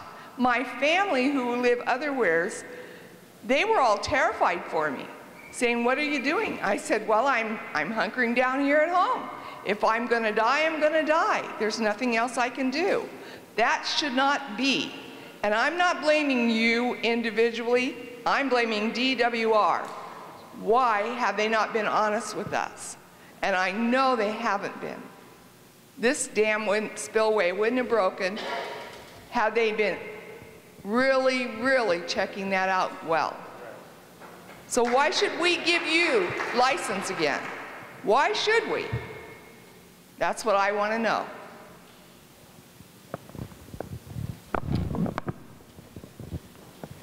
Well, first of all, what can I say except I know, I am, and I hear what you're saying. You know, this, I think we had mentioned before, we've gotten off to a rocky start with the communication so far. We will acknowledge that. We are in a place to, I believe, do a lot better with that. You know, and obviously, some of us weren't here, you know, in 1966 and through some of the incidents. All we can do is move forward together. This is our commitment. We want to get this information out. I recognize and I knew that, you know, we are always going to have a little bit of dialogue around information that goes out. I'm hoping a whole heck of a lot of information goes out. There will be some that we can't put out because of security reasons and whatnot. You know, we've got this viewing platform so that you can see the progress. There's different elements, I think, to this journey we're going to take moving forward. Talk to each other, to communicate. I'm going to say build trust. I know we're not there. We may never get there. It is my hope, at least, that we can do things better as we move forward, as this DWR does move forward with this incident, with the repairs, with the communications, with the viewing, allowing you to be able to see the progress as it moves forward, meeting the commitments we've made. I can't ask you to trust us yet, but we are going to do our best, more than our best. We are going to move through this, and we're going to get to a place where we meet that #1 concern and priority, which is the public safety, so that you don't have to, you know, my deepest hope is that you don't have to hunker down and be fearful.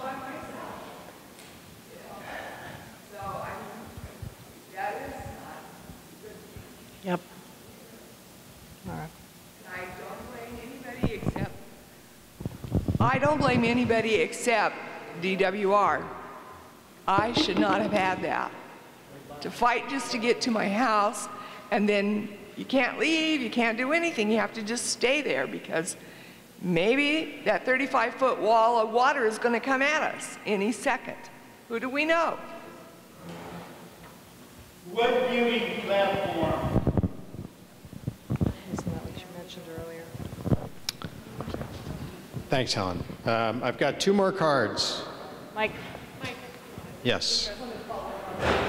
Yeah, Okay. we will have a viewing platform. We're not sure where it is. We are working with the county and the city to provide that. Okay, Kathy Brazil, are you here?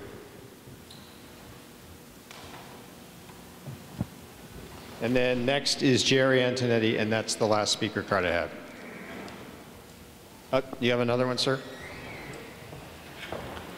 Okay, hello. I'm glad that this ran late because I was working and I thought I might have missed it.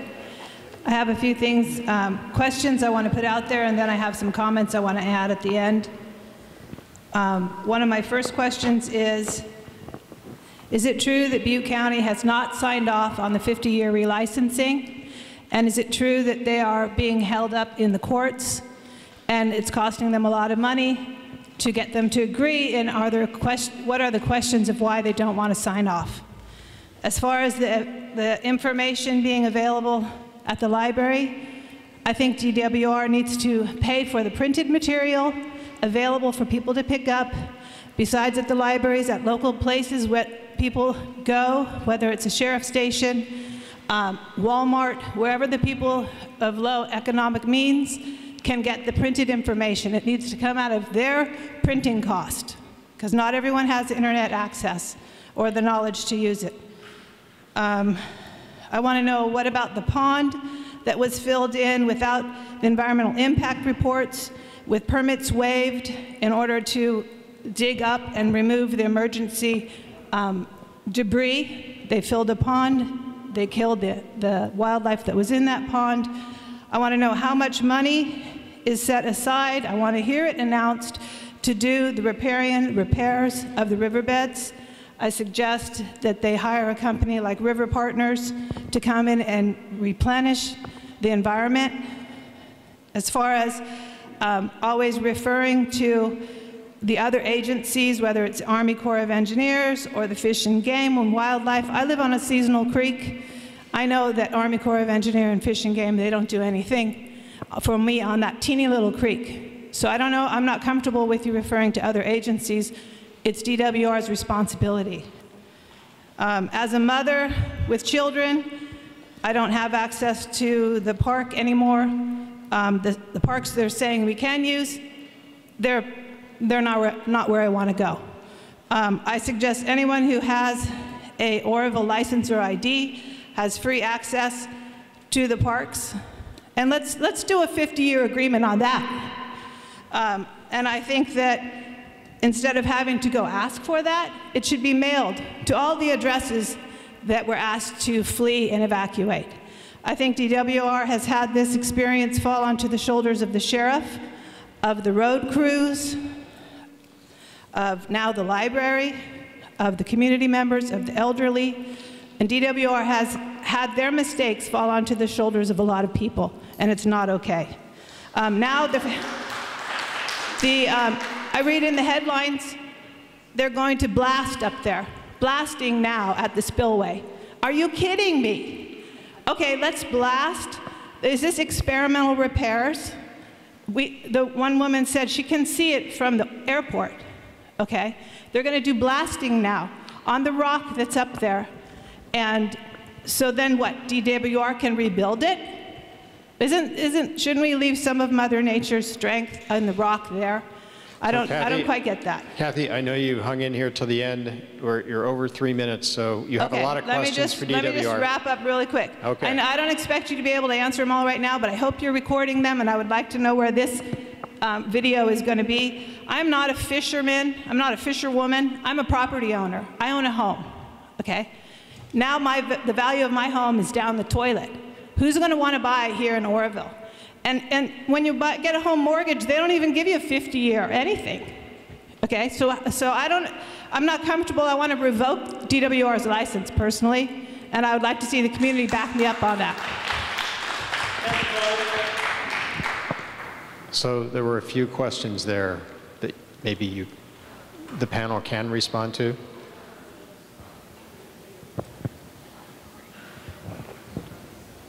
No, I understand you can't speak for the county, right? Yeah, I think I don't know, your first question was about Butte County. We can't speak for the county, so that's a question that we can refer to them and then get back to you.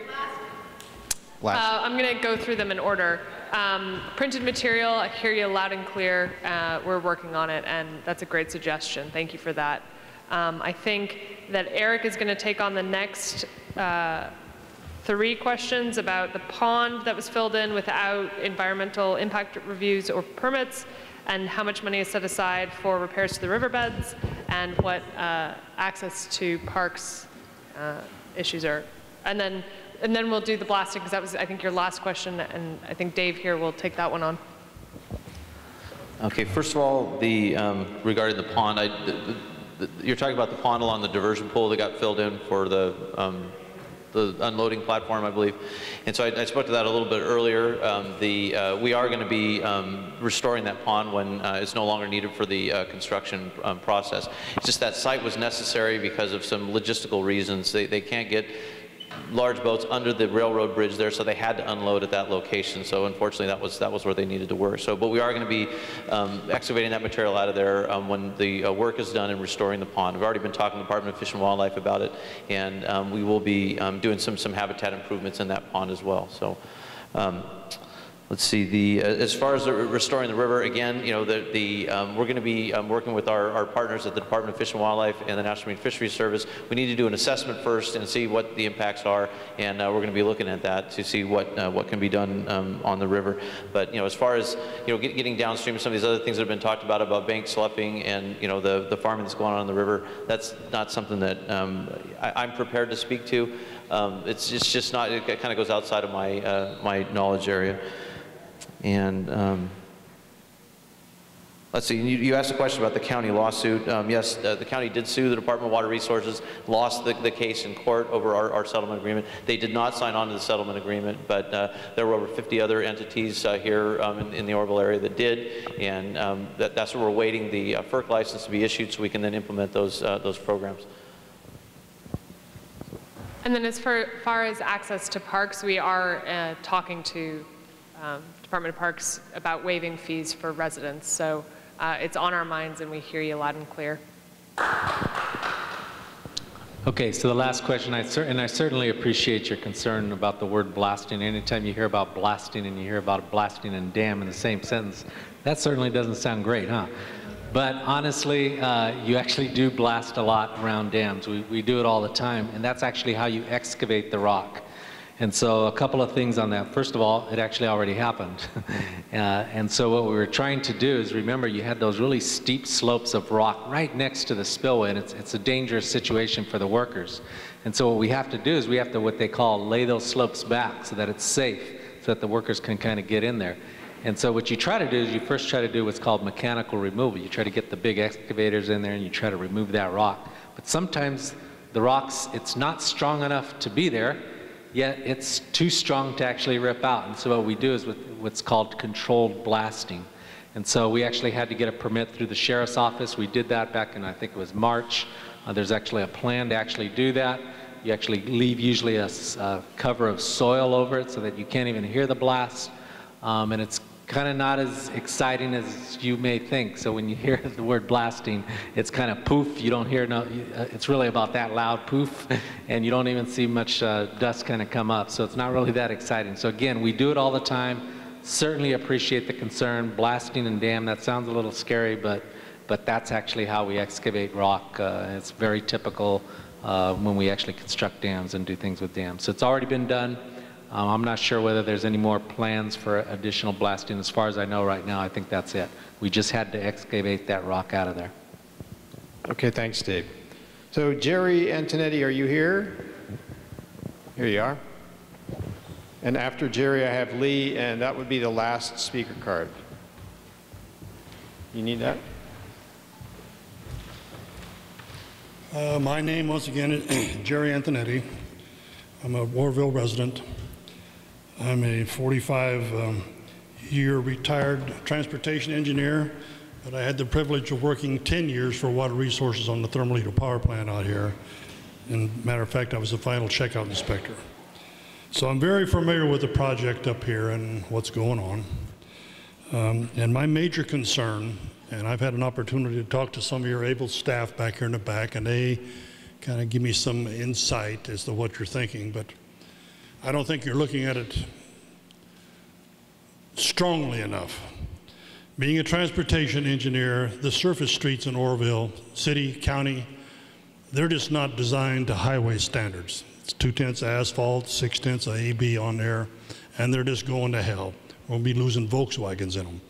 And looking at your map in the far back corner back there of how you plan to access the spillway area, in particular the Burma Road, that's a joke, because getting heavy equipment rebar, plywood, nails, the whole contingent of construction materials that you're going to need for this plant up here, you're going to have to bring in by truck, surface streets, and the only access that you have is Nelson Avenue, and that's a mess out there with those interchanges. Caltrans didn't do any favors when they built those interchanges out there, but you're going by Highway Patrol Office, Home Depot, Cal Fire, and then you're going through a ridiculous little traffic circle there that the city built that 18-wheelers can't go through, and it's just a mess. So now, my suggestion, the old railroad used to go parallel with the river on the south side and up the Feather River Canyon. When they built the dam, needless to say, they inundated the railroad and put a shoe fly above your diversion dam and continue with it on up the canyon.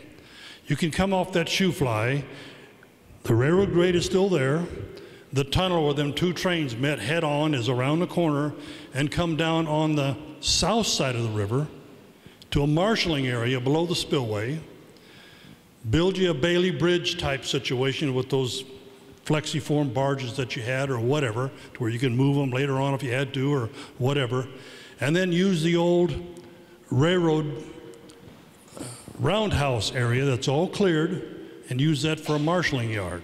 So now whenever you need truck traffic to come in to bring something, you can come off of Over Road, Marysville Baggett Road, access the old railroad roundhouse area, use rail lines up to the dam, offload it, and do your thing.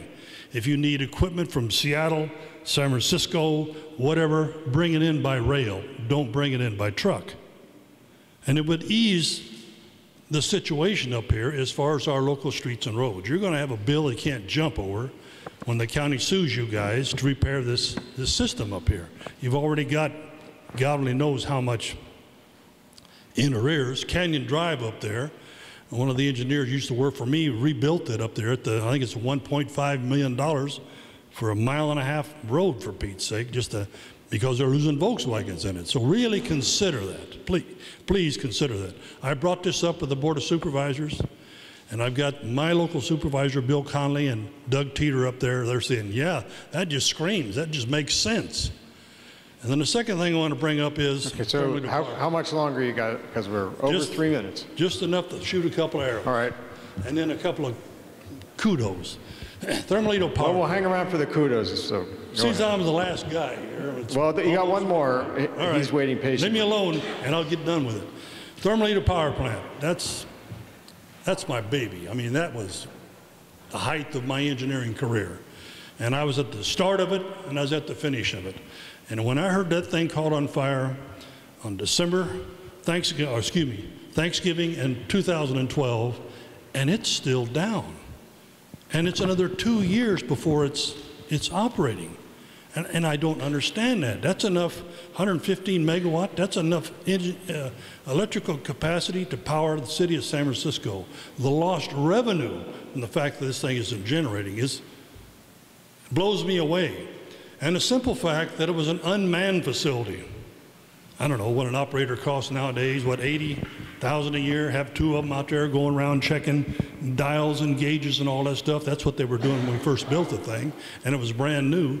They probably could have put that fire out. But now, because Jerry Brown is penny pinching, he wants to build a bullet train, so he's removing. So is this a comment or a question? Well, I'm giving you a long leash here. Because you don't have maintenance money to do what you should be doing up here. And that should not have happened. So Thermalito power plant, let's get that thing back online. And you also have another unit down at Oroville, unit number 1, that's down, and I'm understanding that's 2 more years before that's up. So there's a situation. And a question that this gentleman over here can answer me, can you operate both the diversion, the 5500 CFS valves at the bottom and the power plant at the same time through those 2 diversion tunnels and not have backwater flood you out? The tail race is too high. Can you do it?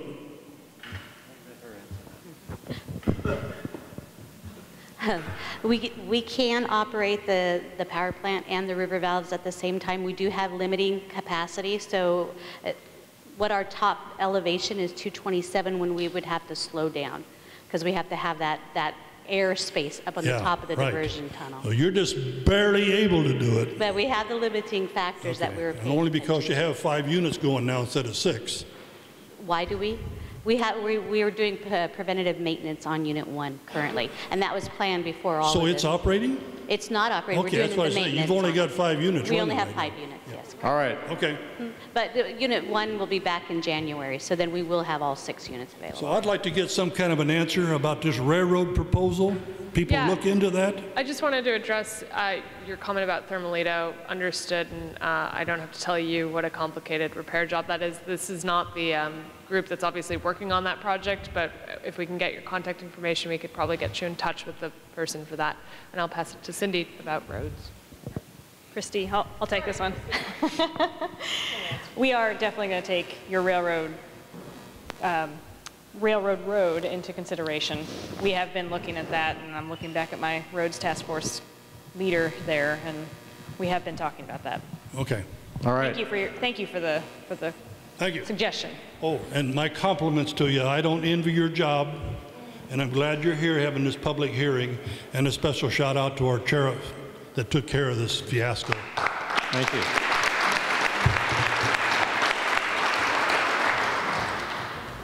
All right, Lee, you need this? I don't need that. You don't need it, okay.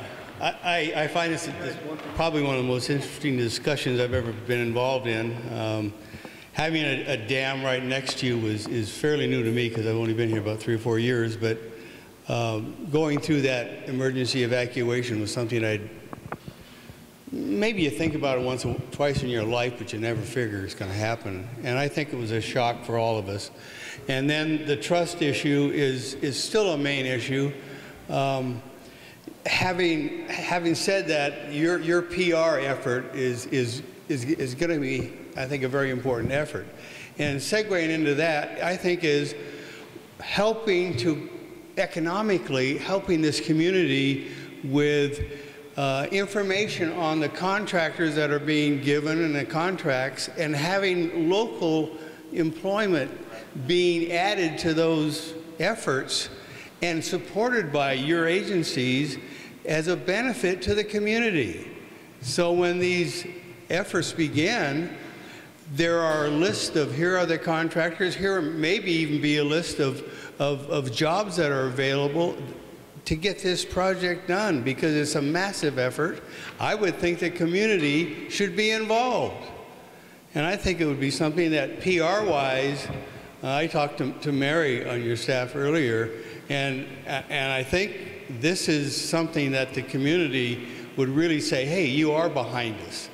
I know you say you're behind us, but hey, let's face it, the economic condition of I think most of the communities in this area has been impacted by this. You can't get away from it. So why don't help us out? Give us a list of those contractors. I see the schedule over here, but I can't get a copy of it by anybody. Can we get a copy of that? Yes, I see it's on the board up there, but I think if we had a copy of that, we'd have an idea of what's supposed to be planned. And I would like to personally, I'm an ex-engineering contractor, and I see and I know the massive effort. The gentleman that was just talking, I mean, he's been involved with it, so he knows too. The massive effort to move millions and millions of yards of concrete and soil and everything else, and compact it and do all this, it's huge, and you can't do it overnight. So I think the community for the next 3 or 4 years could probably benefit from it economically if you kind of give us some ideas to be employed. Yeah. Thank you. Thanks very much. Actually, Oroville.spillway@kiewit.com, Kiewit. They're our main contractor for the recovery effort, and that's where they're taking employment requests and where they're going to be communicating. It's not any of those. This is DWR. It's a different one specifically managed by the construction company. I can, actually, this woman right here, Marianne, will help you out.